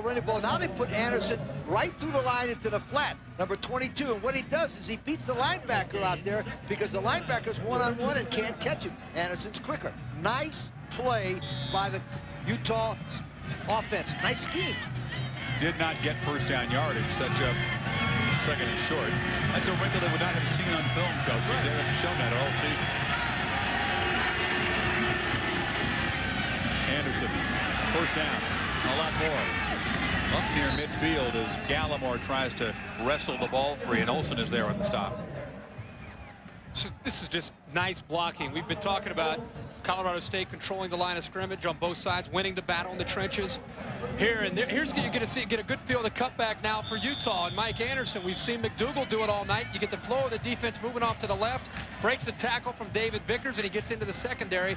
That's what Utah needs to do offensively to try to get this tempo picked up. How an interesting story. He played band in high school, didn't play football in high school. Said they wanted to make him a lineman. So he said, I'll play in the band. He's on the sidelines there as Omar Bacon took that carry for short yardage. One of the things I think Utah has to do a little bit more of was the play before that, 2 plays before, they threw the ball on 1st and 10. Right. And hit Anderson in the flat was a nice play. They got to try to mix it up, Kirk, because they're running too much on 1st and 10. A little bit of a mix-up. And now they got 2nd and 10. Yep. From their own 47-yard line. And with 6:46 to go in this third quarter, time is getting away quickly here. This has not been a very quick drive for Utah, down 3 touchdowns. You tell me when they have to start feeling urgency, Coach. Croshaw, complete. Boo Bendinger inside the 40, dancing for more yardage, and wrestled down inside the 40-yard line. Well, they're clearly feeling the heat. I mean, the clock is a big-time issue. They're going to have to get the ball upfield. But as Doc said, it's one of these things that they're not Florida State or Florida throwing the ball down the field 60 times a game. They got to throw the ball to set up some of the other aspects of their offense. Jerry? And the Utah offense will have to rely totally on T.D. Croshaw in the second half. That is Darnell Arsenault in street clothes. I talked to him a moment ago as he came out of the locker room. He said, I'm just too weak to go in the second half. Not practicing all week. Fever coming back up a little bit. He's done for the night. Croshaw maybe getting to feel a little bit confident here in this first possession of the third quarter. Hands off to Omar Bacon, who rumbles for a first down to the 25. So they are mixing it up. And Omar Bacon from Tucson, Arizona. Chris, you and I talked about this before the game. This was one of the most highly recruited running backs in the country, right? Yeah, he was recruited by Nebraska and all the Pac-10 schools. Has never really panned out. He was a backup to Chris Fuamatu Ma'afala, who of course is now in the NFL, and now finds himself backing up Anderson, but still able to make some positive yardage. Anderson back in the ballgame now as they set up on 1st and 10. The Rams 25, and Anderson gets the ball and gets about 5. To resume that story, fellas, he played in the band in high school. Didn't want to be a lineman. Went and joined the Marines. Kirk, as you mentioned, served over in Somalia, which was a kind of a touchy area. And then, while he was at Camp Pendleton in the Marines, took up football, but then went to a junior college and has not played but 3 years of organized football, all of them 1,000-yard seasons. But he brings a maturity and a composure to this team that the coaches love, besides the fact that he's a 230-pound back with a nice burst. 2nd and 5 now. Again, Anderson. And one more time, he's met by Ula Tuatele. Middle linebacker who Had another fine ball game after the Wyoming effort with 17 tackles. That time, Tuatelli did something smart. He rushed in behind the line, because what they've been doing is putting somebody in his face and cutting back. Oh, Tuatelli sneaked around the kick-a-coup, came around from the back. I think Nice Larry Kerr's doing a good job of moving him around. Instead of just putting him right in the middle as a middle linebacker, sometimes they walk him up to the loading to the outside. A time-consuming drive for Utah. They must come away with 7 here.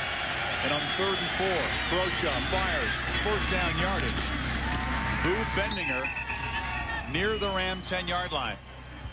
Kirk, I want to show you guys why this play works. They come from the blitz from the blind side, and the left side of the offensive line from Utah, watch them, and the back, number 22, Anderson, picks him up. They got a 3-man blitz on that side, and they're protected in one-on-one coverage, Kirk. That's why that play worked. Yep, they also picked up David Vickers coming through on the left side. Tackle came down, back kick to the outside, right. Gave him time, and also a good job by Bendinger in finding the first down. And Anderson blocked. That's right. So on first down, Anderson gets it. Anderson bouncing off folks near the goal line. So big Mike Anderson doing his McDougal impression. These are the 2 top backs in this conference. Down near the goal line before John Howell and Adam Wade, the freshman backer, made the tackle. Lewis Park, number 76. Number 56, Michael Richardson, are keeping their guys away from Anderson and giving him a chance to get at least into the backfield. Nice job of those big monsters. Yeah, they're sustaining their blocks, getting a good push at the point of attack. Quarterback sneak. Now in second, Anderson. Anderson reaching the ball for the goal line, lost it. It is recovered by Doug Calfuzzi, one of the big guys you're just talking about up front for Utah. Anderson tried to break the plane by reaching the ball across. It was knocked loose. That would have been devastating for Utah. But Calfuzzi on the recovery sets up a 3rd and goal. Calfuzzi, 6'7", 300-pounder, not used to trying to grab the pigskin. Ball comes out as he gives the extra effort to reach. Big hit there by Olsen. The ball comes out. And Calfuzzi, look at him. Lucky that ball bounced right to him. That could have been trouble. You ever seen a guy fumble a quarterback sneak? No. Thank you. 2 on the play clock as they snap it and hand it to Anderson, who gets in the end zone. I like it outside. Yeah, but sweetheart, that's not the play before. Right. Thank you. The play Why before. are you yelling at me? I'm not out there. Because you said you like it outside. I said, Spitting and yelling at me. You're getting all upset. What's the difference between that play and the play before? because the other one was only 6 inches and he almost lost the ball. 6 inches and 12. Tell me the difference. And long, a lot of difference. That was at least a yard back. You guys through? Yeah. Oh, The difference is he scored, and Utah can get back within 2 touchdowns if Cletus Truey can knock home the point. Utah takes a lot of time, but they cut the deficit to 14. Don't count Utah out of this yet. 2:45 remaining in the 3rd quarter. Mike Anderson getting the Utah Utes. A little bit of momentum, showing the ability to get to the outside. He goes in for his 10th touchdown of the year.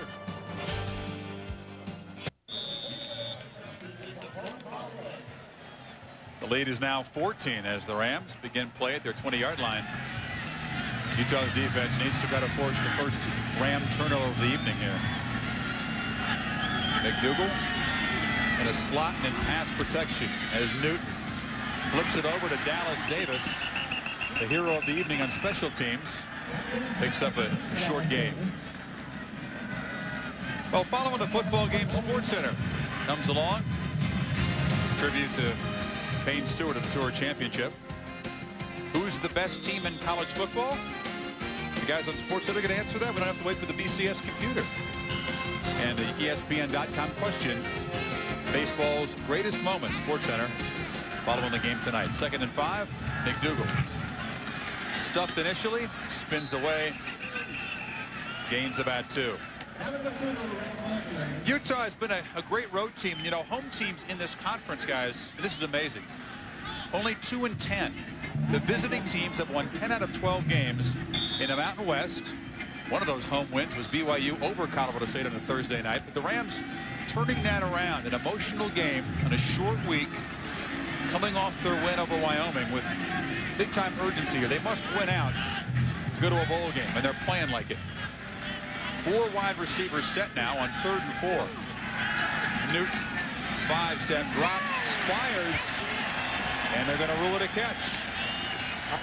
Joey Kapari goes down to the ground and make the nice catch, and he has first down yardage for the Rams. Now, the reason why he's wide open is they sent him back right out to the flat. You can't see it from this angle, but they sent it back to the flat and opened up because the linebacker went to the outside. That's why that guy was wide open in that little curl. Tufunga, the linebacker, moved to the outside. Exactly. And opened up a perfect throwing lane there. He followed it back out of there. Good. That was good play by Colorado State. You see Kapari over there. He says, now let's go deep. Now we're working the short stuff. Now send me deep. Instead, they send McDougal to the right side, and he finds nothing initially and shakes away. He's finally wrestled down over there. Maaki Kimoyatu. It's kind of a quiet night. I haven't had to call that name a lot, Herbie, because they've done a pretty good job blocking him. They have contained number 98. Done a nice job there. You know, Colorado State last week, they had a confidence builder. For the first time all year, they didn't have any turnovers. And if you look at Sonny Lubick over the years, that's one of the things that his teams have been known for. You go back over the last couple of years, plus 26 in the turnover margin. Can you believe that? And look, last year, plus 7. This year, it's been a problem. A lot of that has to do with the injuries to the offensive line and, of course, breaking in a new quarterback. Tonight, I don't want to jinx them, but no turnovers so far. Following last week's game, that is very good for this offense. Percentage-wise, they're going to have one. On 2nd down, Newton to pump fake. It's complete to Brad Swoboda, who wriggles close to first down yardage. Will not have it at the 43, but it'll set up a 3rd and short. Getting back to your time issue, this is where it becomes very, very important for Utah to come up with a stand. This 3rd down is crucial. They got to get the ball back, obviously, and as the clock continues to tick down, if they're able to pick up another first down, that's another couple minutes in the game. But one thing Colorado State has done is now winning the game of field position, because they've moved it on. Even if they don't make it, they'll kick it down in time to 10. That's it, 3 quarters from Fort Collins, and Ron McBride's team still trails by 2 touchdowns. They got 4 fingers in the air, but they're 14 points down. Clark Hagens and the Ram defenders enjoying the rest here. They'd love to see the offense convert on this 3rd and 3 so the rest can continue. Utah needs the ball back. Newton, play action. Flicks it short. It's caught by Woolston Hulme, the H-back. First down, and a whole bunch more to the 35. Your guy, Woolston Hulme. Big H-back with 13 letters in his name. It's your guy. It's your guy tonight. It is my guy. You know, he's had 16 catches, but let's have a moment here to recognize Steve Fairchild, the offensive coordinator and quarterback coach.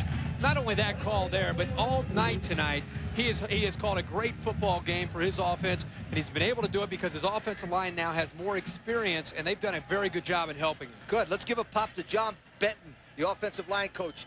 A degree, a master's degree, and a bachelor's degree from Colorado State. He's been here for 5 years. You don't get good play calling and all those good plays unless you get a guy like that right there who's coaching that offensive line. I've always thought the most valuable coach on the offensive team is the offensive line coach. You know what? I agree with you from a standpoint of trying to get an attitude to a team. Yes. It's very important. Well, the injured Ram was the receiver in that play, Woolston Hulme. That was by far his longest reception of the season. He was only about an 11 yards for the long play. You get 16 catches, and 11 is the longest. You're a short yardage kind of guy. He's still down on the field after rumbling for 22 yards. Our Miller Lite storyline, we talked about him all night. Kevin McDougal closing in on the 11th 100-yard game of his career. Dallas Davis, the local kid, has the 89-yard punt return for the touchdown. No surprise that Tuatelli's been the defensive star, and you can see that Colorado State has not done a whole lot on offense. Special teams, field position, good defense. Sounds like Sonny Lubick's team. It does.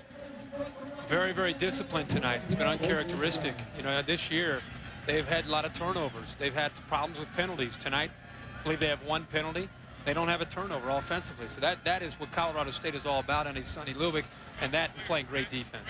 Sonny Lubick is a good football coach, and let me tell you one of the reasons why I think so. When you look at Colorado State and the facilities here and the area he has to recruit to and his budget, and he beats Michigan State last year, and he beats Missouri, and he beats Colorado this year, that guy's a football coach. Yeah, he Like didn't that, have right there. He didn't have one of the bigger budgets in this No. conference. No. He's one of the lowest, in fact. And I'll tell you, the Which fans is here, surprising. It's surprising. I don't like to scold people. You guys know that, but the fans here should frankly support this program better. We appreciate the folks in this area who are sitting home watching us on TV, but the attendance should be better in this program. This is a program that's a regular in a bowl in the 90s. 5 straight winning seasons as Wolstenholme gets to his feet and moves toward the sideline. Appears to be walking okay. Let me give a pop, though, to the student body. Let me tell you something that Sonny told me. You know, they have this McGraw Hall, and they needed to raise a lot of money, almost $10 million to get it done. They come up $4 million short. And, Chris, guess where the $4 million came? Those guys with the pumpkins on their head. From the student body. Yeah. I thought that was a tremendous gesture, Kirk. That is good. I wish they'd come to the game a little bit more. There's plenty of good parking here. You can pull your Now, that's car not up a pretty problem. close. Right over here by the rodeo. Oh, yeah. Right also out of the rain. You know, there was more people at the rodeo an hour before than there was here. There was 4 cows, Plenty of room over 6 dogs, and a cat. Yeah, they showed up. They showed up now. Late arriving crowd. McDougal on first down. Once again, about 6 Utah guys have to bring him down. As we move down to the 4th quarter, fellas, I mean, it becomes imperative for you to get the ball back. Well, Utah's got to get the ball back. You know, we've been talking a lot about Colorado State and what they've been able to achieve over the years.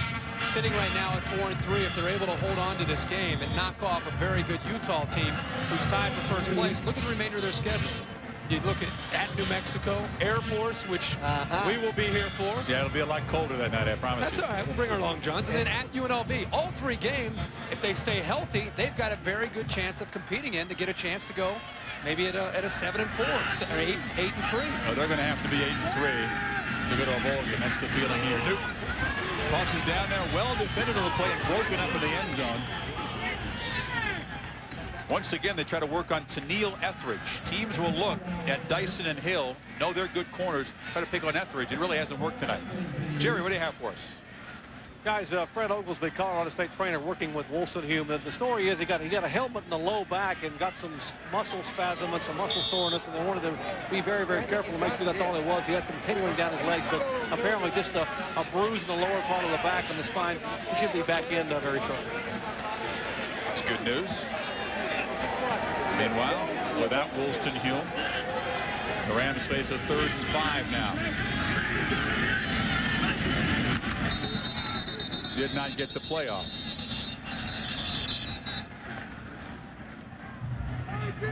That'll back them up in marginal field goal range if they can't gain any yardage on this 3rd down play. False start. Offense, 5 yards, remains 3rd down. 3rd and 10 now for Lubick. Kind of mental mistake that drives him crazy.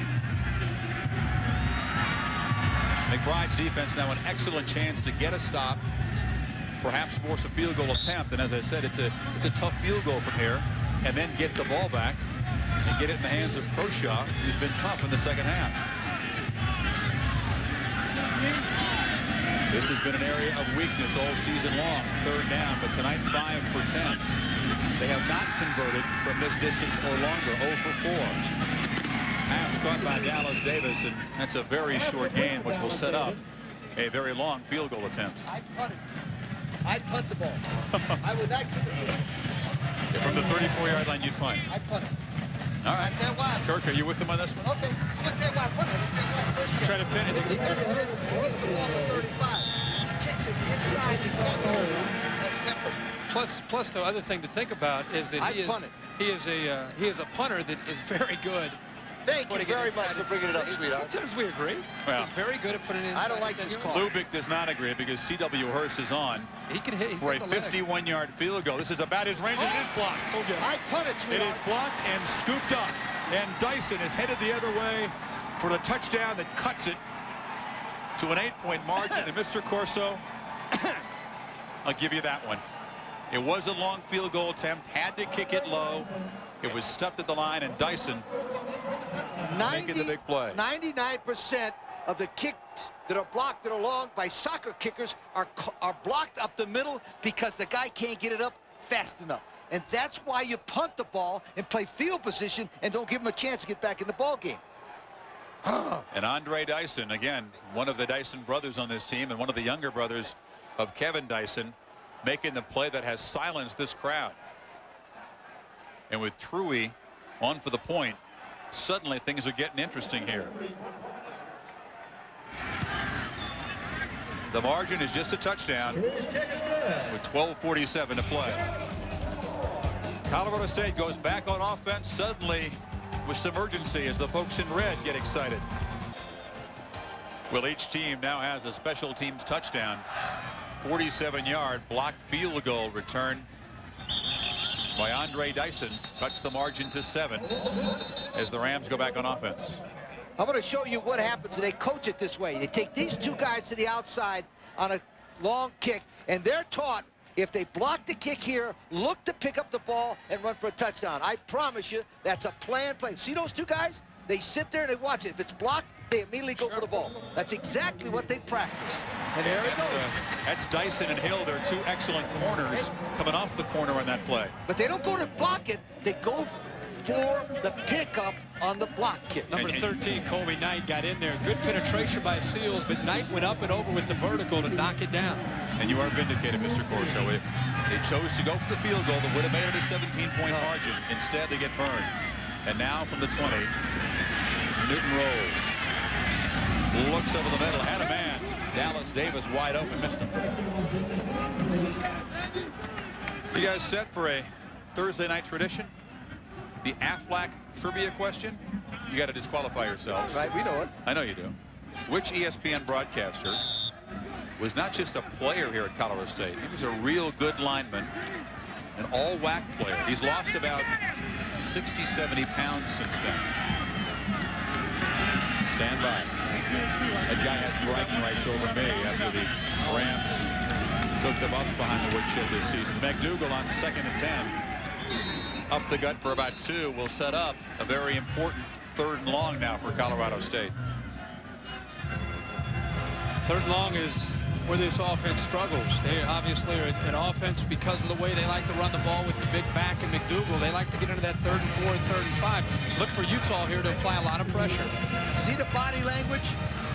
He's kicking himself in the butt for going for that, for not punting. I'm telling you, he's second-guessing the heck out of himself, and his whole body tells you that. Makes it tough on Steve Fairchild. Oh, yeah, put some pressure on him. Yeah. Well, there's some pressure on Newton here. Suddenly you're not playing with a comfortable lead. Again, the rollout and the throw almost intercepted as Jay Hill closed. Batted the pass away. I go back to it's 24-3, and somebody to my far left was laughing about how you got to stick to your game plan, stick to your guns. It is a long game. Even though it looked like everything was going against Utah, they did a good job of sticking to their guns, allowing and hoping to catch a break with a turnover of some sort. Now they're right back in this football game. They could be dead even in this football game if the nation's #1 punt returner coming into this game, Steve Smith, can do something here. Harenick boots it high, but Smith will have a chance at his 31. Twisting for 10 yards. It's on a touchdown, but it sets up the Utes in good field position with the 11:33 to play. You pick it on the new guy in the booth, by the way. When we come back, Utah tries for a tying touchdown.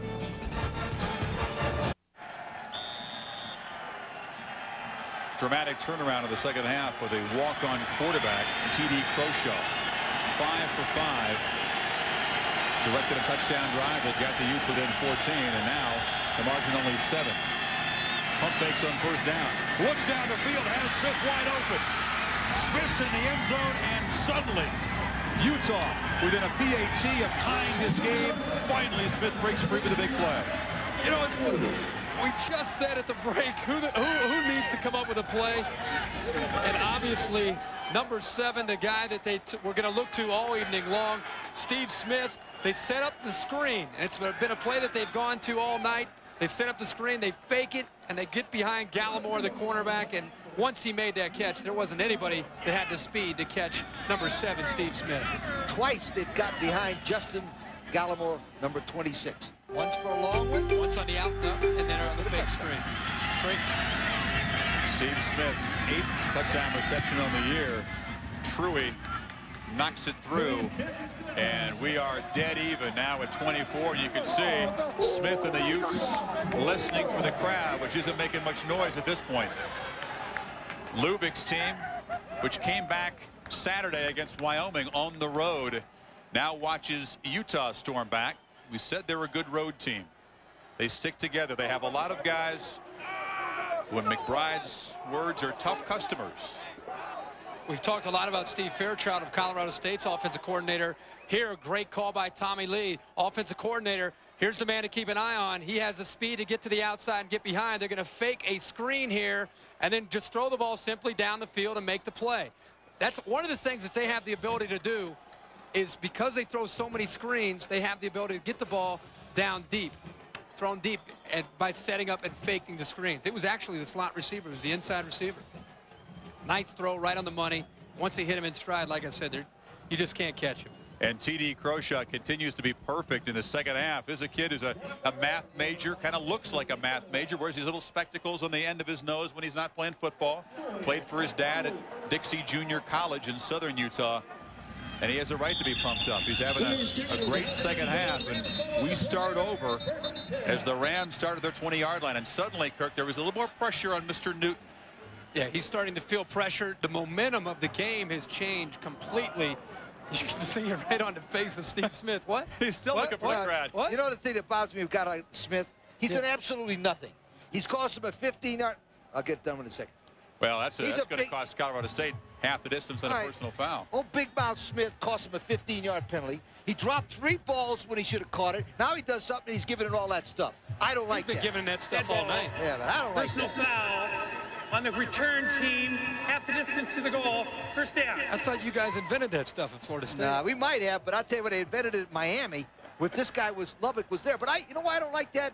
Let me tell you something. The guy should pretend like he does it all the time. Right, I agree. Not a special thing. I don't like it. Well, I know you don't. You're from a different era. All right.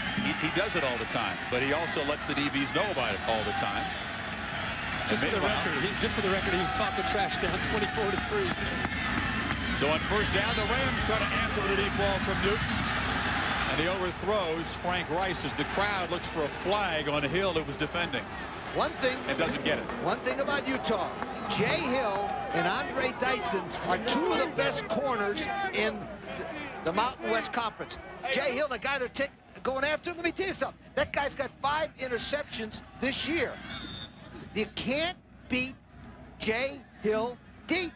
Well, they had their speed guy one-on-one against him out there. But watch the way, nice back. Now watch, there you see the way he can look back at the ball this time instead of the last time he had a pass interference. Good call.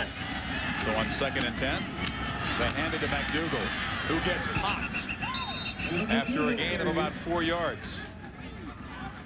And now a 3rd and 6, and it begins to get really interesting, because if you don't get it, guess who's back there as a punt returner? Mr. Smith. Well, now on Smith, a great field position for Utah. Jason Potter that time said enough is enough. He came up and laid the boom on Kevin McDougal. He's seen that one too many times tonight. Let's see if Matt Newton, if he gets time to throw the football here. He's got to be careful. Remember, he looks at the receivers. The pass rush so far for the Utes has been very quiet. We'll see if they get a chance. The play action freezes them. And they toss it over to Rice, who's not going to get close to the first down. And suddenly, it's a totally different Utah defense. And Utah will get that good field position. Jason Pott on the stop. This is what makes college football the best sport out there. A team that dominates the first half, looks like the game is over. They tried the same play that they scored a touchdown on. That time, the corner had help. He had a linebacker and a safety to come over there, and there was not enough people out to the outside to pick up enough blocks. Dion Hrenek, a very talented punter, to kick to Smith. Smith once again lets it bounce. Now he'll pick it up at the 40 and nowhere to go. He's been doing too much of that there, letting the ball bounce short of him. Maybe too much respect for Hrenek, but still, Utah begins with good field position in a tie ball game, 9:44 to play.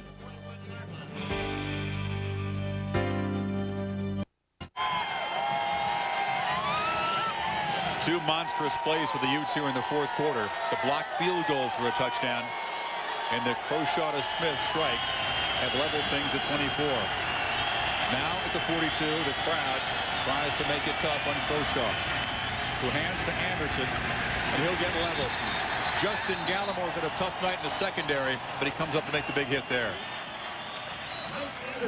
You know, Croshaw has done a wonderful job in the second half, and this has happened to me a lot, Kirk, you and Chris. You notice the second half he's done a lot better. A lot of times when you get a quarterback who's number 2 and Arsenal, who's number 1, goes out of the game and takes his pads off, it takes the pressure on him of being yanked. He's playing much better because that kid's not coming back in the game. Then have to look over his shoulder. Exactly. He knows he's the man.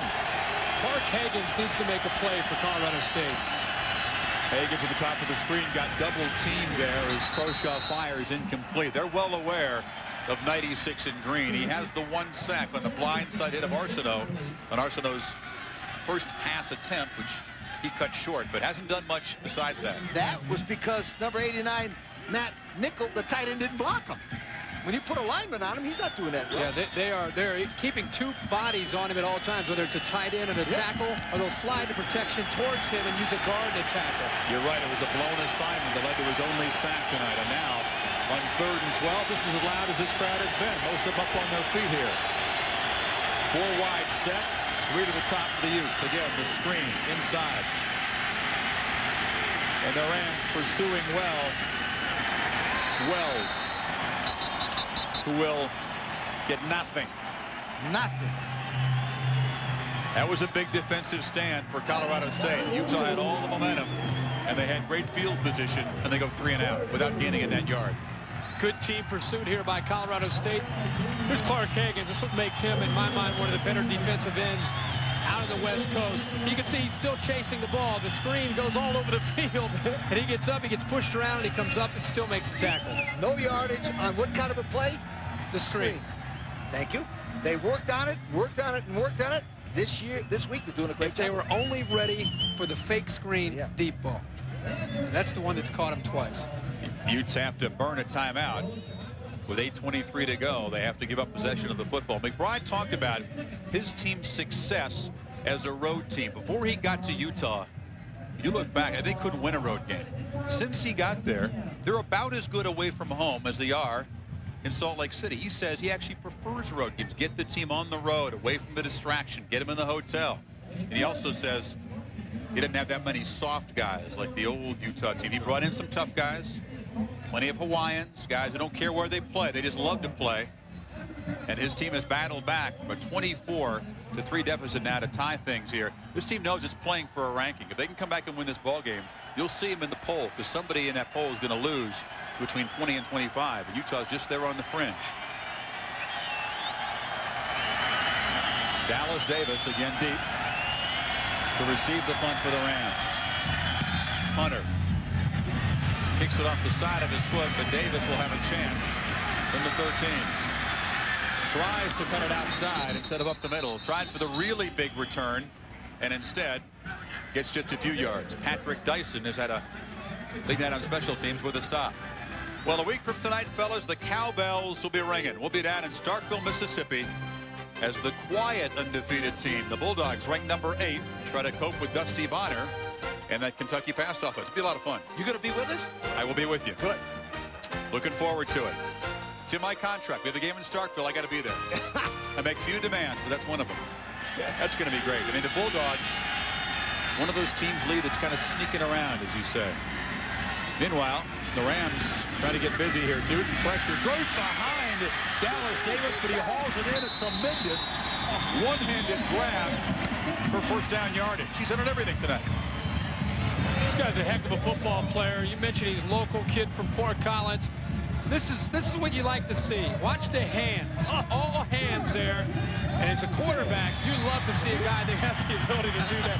Make you look good. You don't see it when the stats show up. You definitely make sure you let him know how much you appreciate that. That was a great catch. Yeah, Newton has been a little unsteady during Utah's comeback here. The Rams have not been able to do much. Maybe that'll help. First down to the 32. McDougal. Again, the cutback. About 8. Well, earlier we gave the Affleck trivia question, which ESPN broadcaster was an all-WAC lineman at Colorado State. Did you get it? Steve Cyphers, back in 1976, as I said, about 70, 80 pounds ago, was a guard. He could not play in this day and age. Look at that haircut, though. Look at that. Look at that neck. The evolution of the Cyphers do. And there he is as we know him. Our Doing a colleague. great job all over the country.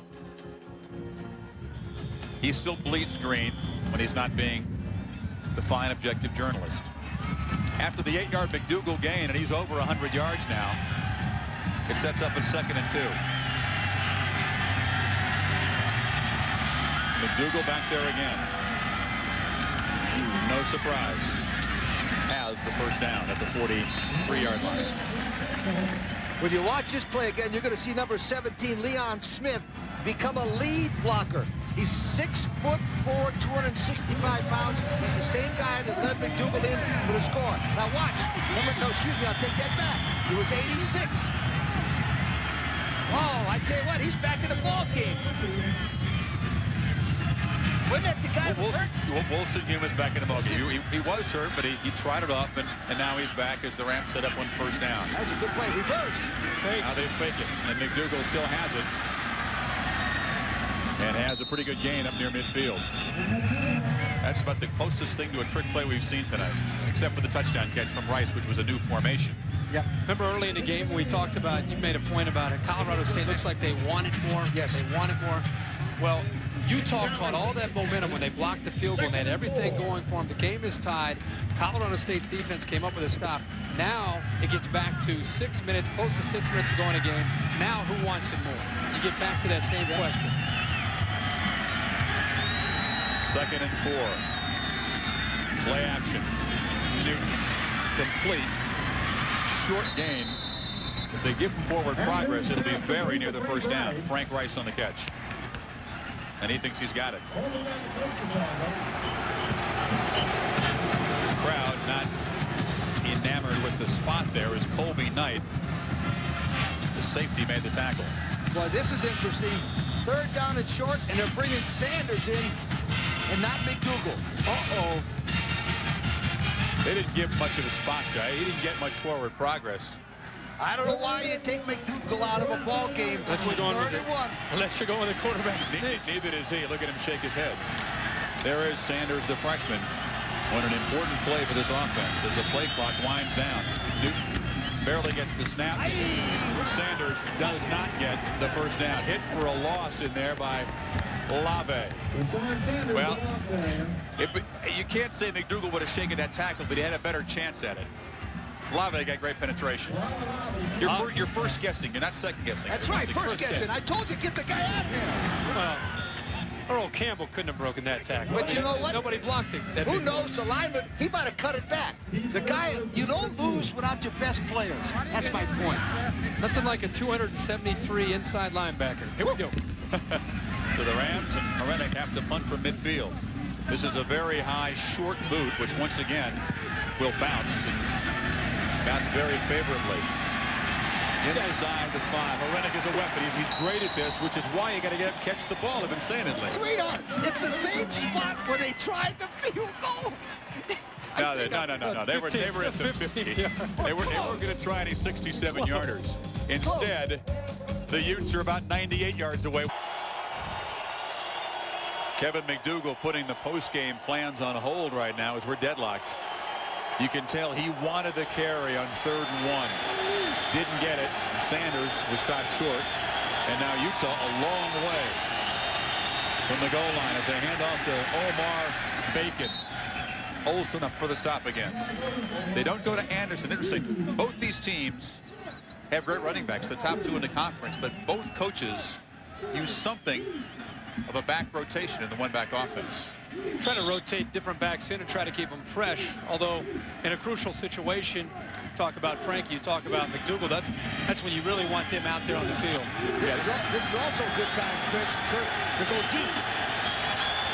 Let's see if Steve Smith can answer that call. Instead, they hand it off, and it's Bacon who bursts for a first down to the 15. And he jumps up excited. Instead of Anderson, they go to the backup Bacon, who's averaging just 3 yards a carry. That's a big drop-off from what Anderson gives you. But this time, Bacon carries it for the first down. Bacon shot right through there. It was a nice hole to the left side. He does a nice job of staying play side.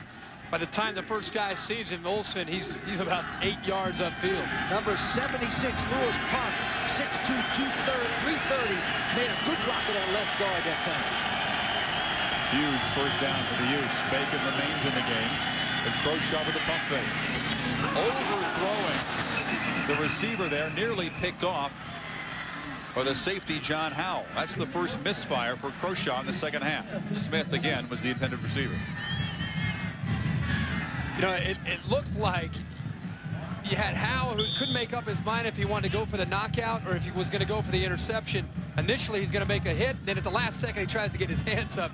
That would have been a huge play if he could have caught that ball. What they were trying to do that time was put one guy short and then put a guy in that cover 2 area right behind him. The ball was thrown on the wrong side by Croshaw.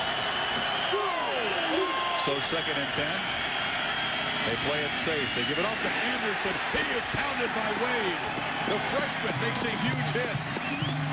He was a top recruit, an undersized linebacker, but everybody in the country wanted Adam Wade. But when it came down to his final 3 schools, you had Colorado, you had Washington, and Colorado State. So that tells you this is a big-time player as a freshman. But it also tells you at 6'1", 195, those guys want him as a strong safety because he should not be playing major college football as a linebacker. I don't know, Coach. Give him about 2 years to be up to about 215, 220. He just took on a guy 37 pounds bigger than he is and knocked him backwards.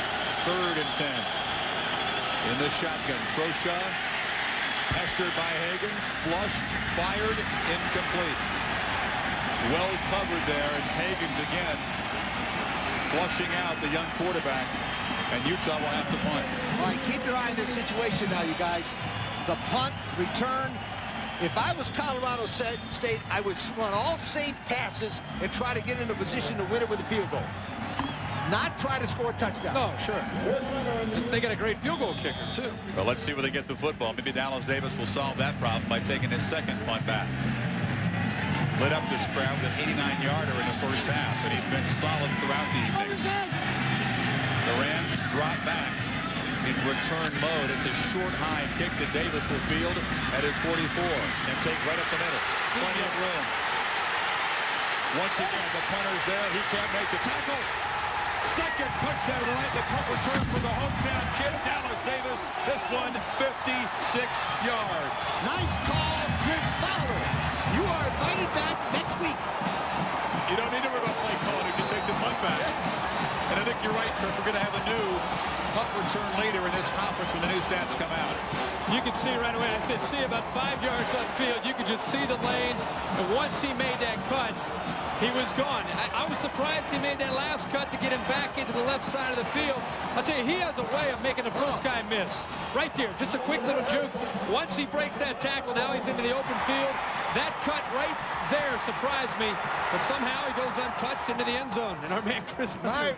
Chris Hunter, number 86, almost got him. The punter is getting closer. First tacks on the point. Yeah, you're right, he's a punter.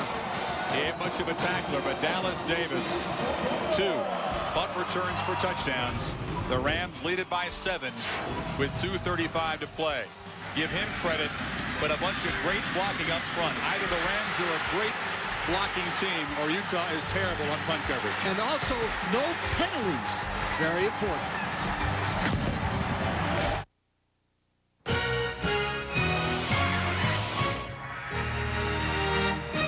When I was a little kid here in Fort Collins, Colorado, people used to yell at me as I climbed on these very rocks.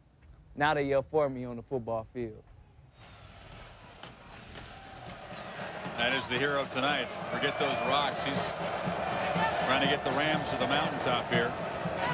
Conference title, bowl bid, all that on the line in a tie football game. And Dallas Davis from Fort Collins takes his 2nd punt back to the house.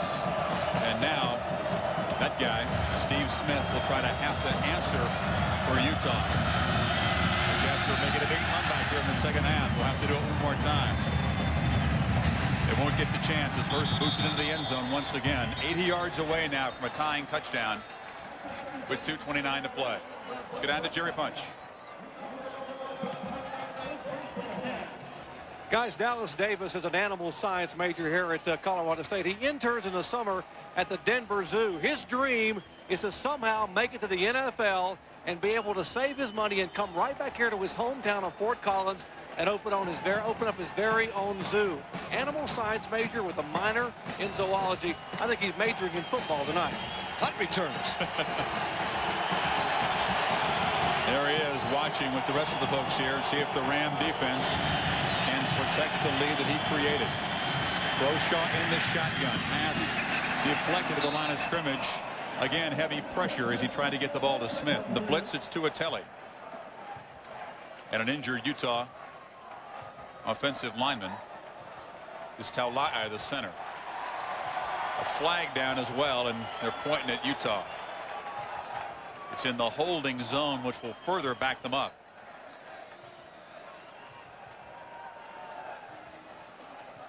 Dallas Davis this evening now has 214 yards in punt returns. It's doubtful Utah will punt again, but if he gets a chance, he could break the all-time NCAA record. Held by a guy named Tinker Keck of Cincinnati. Did it against Louisville in a game I recall watching in 1997. May have been a Thursday night game. Wow. Tinker Keck, the fine DB, had 225 yards in punt returns. In one game? In one game, yeah, but Davis has 214 here. One more punt. Get a shot. Taulai continues to lay on the field as McBride comes out to see him. This will give the Utah offense a rest. SportsCenter follows the football game. Coverage of the Payne Stewart tribute. We'll answer the question, if anybody there can, who's the best team in college football? Dan Patrick and Trey Wingo with the show, and as well, I have the ESPN.com question. You can vote on what baseball's greatest moment has been.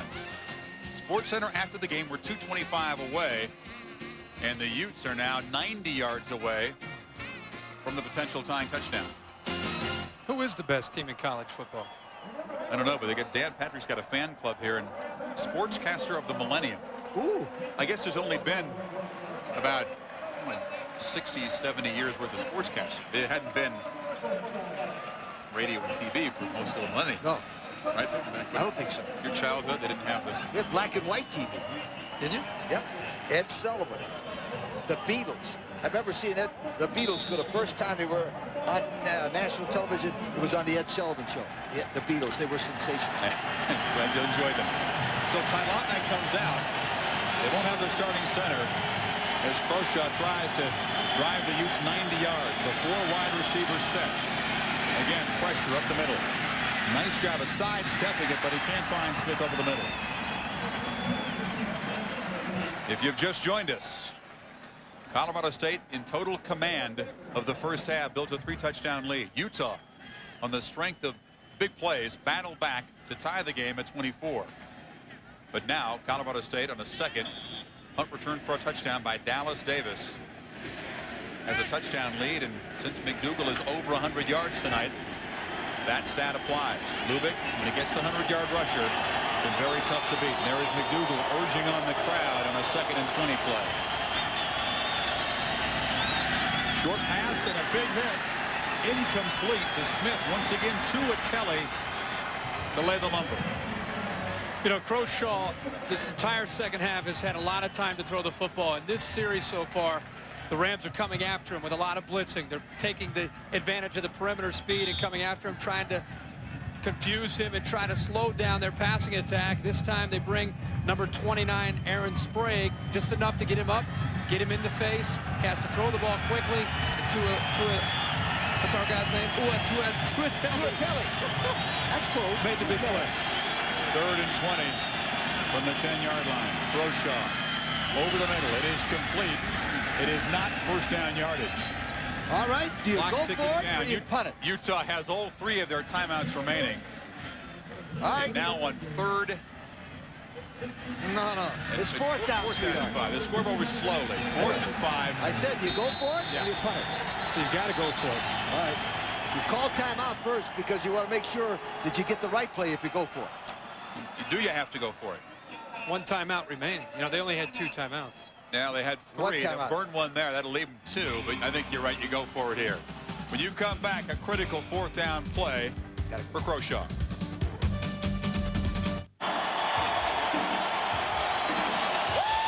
Utah facing a 4th and 4 from their own 26-yard line as McDougal urges the crowd to make it tough on McBride's team. I'd run a curl about 7 yards down and a back in the flat. Right there.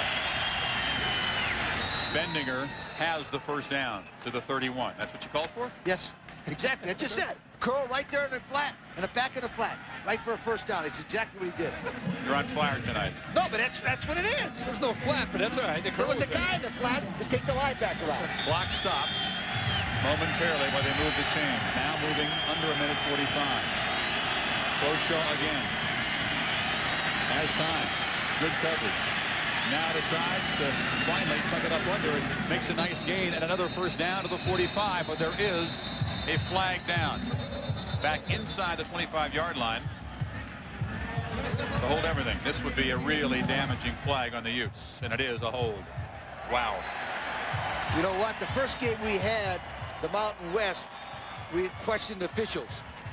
They have improved as much as the quality of the Colorado State team, don't you think, Kurt? Well, so far in the 2 games that we've had a chance to see from the beginning to this point. Holding. Offense, 10 yards, remains 1st down. I'm not sure McBride agrees with your assessment. Well, Is his team? No, I'm just saying as a general, they're a lot Overall, better. the whole game. Overall. I'm with you. I think Sonny Lubick says about officiating is he likes a crew that takes control. There's no doubt. You feel like, okay, these guys have control of this football game, and I think you've seen that tonight from this crew. Well, we haven't seen much of them on camera, which is a good sign. There you go. Instead of having a football with a 1st down at their own 45-yard line, only 55 yards away from a tying touchdown, the Utes will be backed up here. And they're still trying to figure out where to spot this sucker.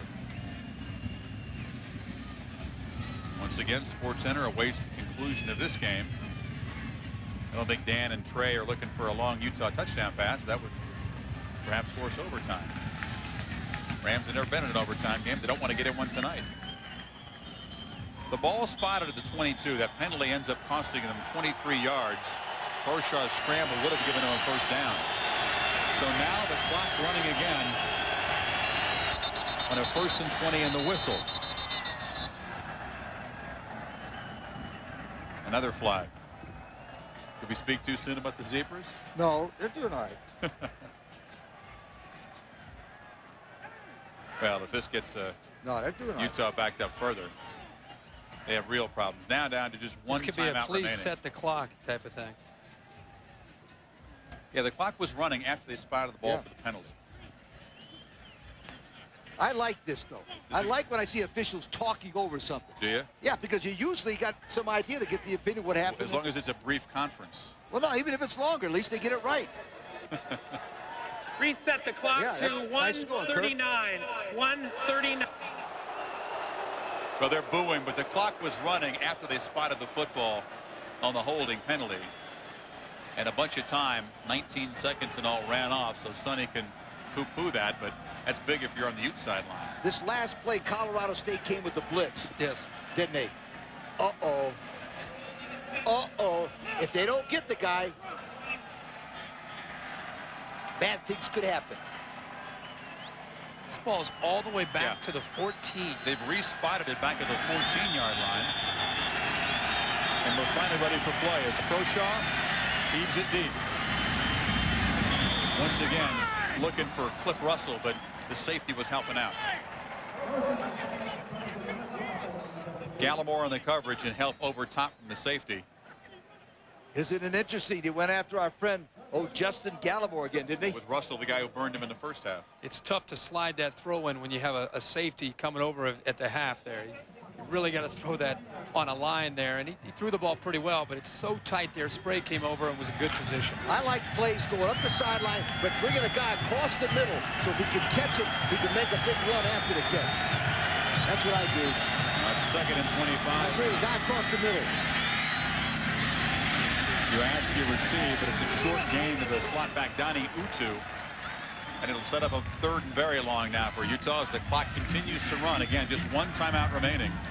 They got a long way to go. So I'd rather see 4 verticals, try to go find a seam there. I go across. Remember, Again, he fires short on 3rd down. Russell makes the catch, and good job of getting out of bounds, but this will set up now a 4th down. And remember, he was thinking four down territory, though, Chris. He was thinking 4 down territory. That's why he threw 2 short passes. Well, I agree. Critical to get out of bounds there with only the 1 timeout remaining, but now they got a 4th and 9. What do you call here? I take the guy down and curl hook him 1 yard beyond the 1st down and throw a hook pass. That's what I do. That play to Cliff Russell isolated to the bottom of the screens worked pretty well. Rams showing pressure, and they come with it. Good call. It is out of bounds, I believe, short of the 1st down. He did not get it, and Colorado State will take over, and that should do it. Well, they tried the sideline route to save the clock, but the receiver didn't get deep enough. And Darnell Arsenault, regular starting quarterback, hangs his head, and they begin to jump up and down here in Fort Collins. Boy, this is one thing that pros do in the National Football League better than anybody. They always know where that 1st down marker is. The guy just didn't run far enough to come back. Once again, it was Russell on the reception, but 8 yards don't do you much good. They're going to bring the sticks out. This is a formality here. I don't believe he's close. They gave him a pretty good spot here. Surprising. A little bit closer than I thought. Nah, he couldn't have been that far. He couldn't have been that spot. No. Half a yard.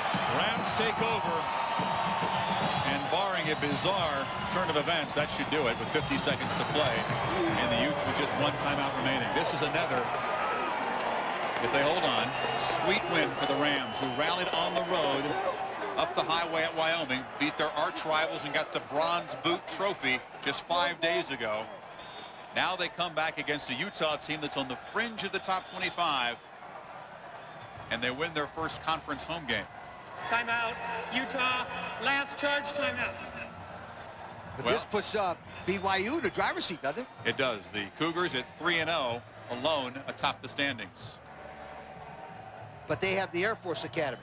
They do have Air Force, always a tough game. And, of course, Utah end of the year has the opportunity to knock off the Cougars in Provo at the end of the season. The Rams, meanwhile, believe they're not out of it either. They need help from Air Force against BYU.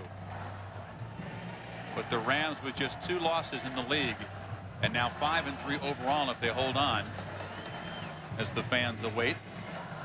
Dan and Trey on SportsCenter. Our E-Trade players of the game, well, it's not going to be a surprise for Colorado State. Dallas Davis, the hometown kid, close to an NCAA record for punt return yardage in a game with the 2 touchdowns. And the quarterback, Croshaw, who rallied the Utes in the second half, but came up short in the final drive, hurt by penalties and poor field position, and receivers didn't run deep enough routes. Well, that last one really hurt.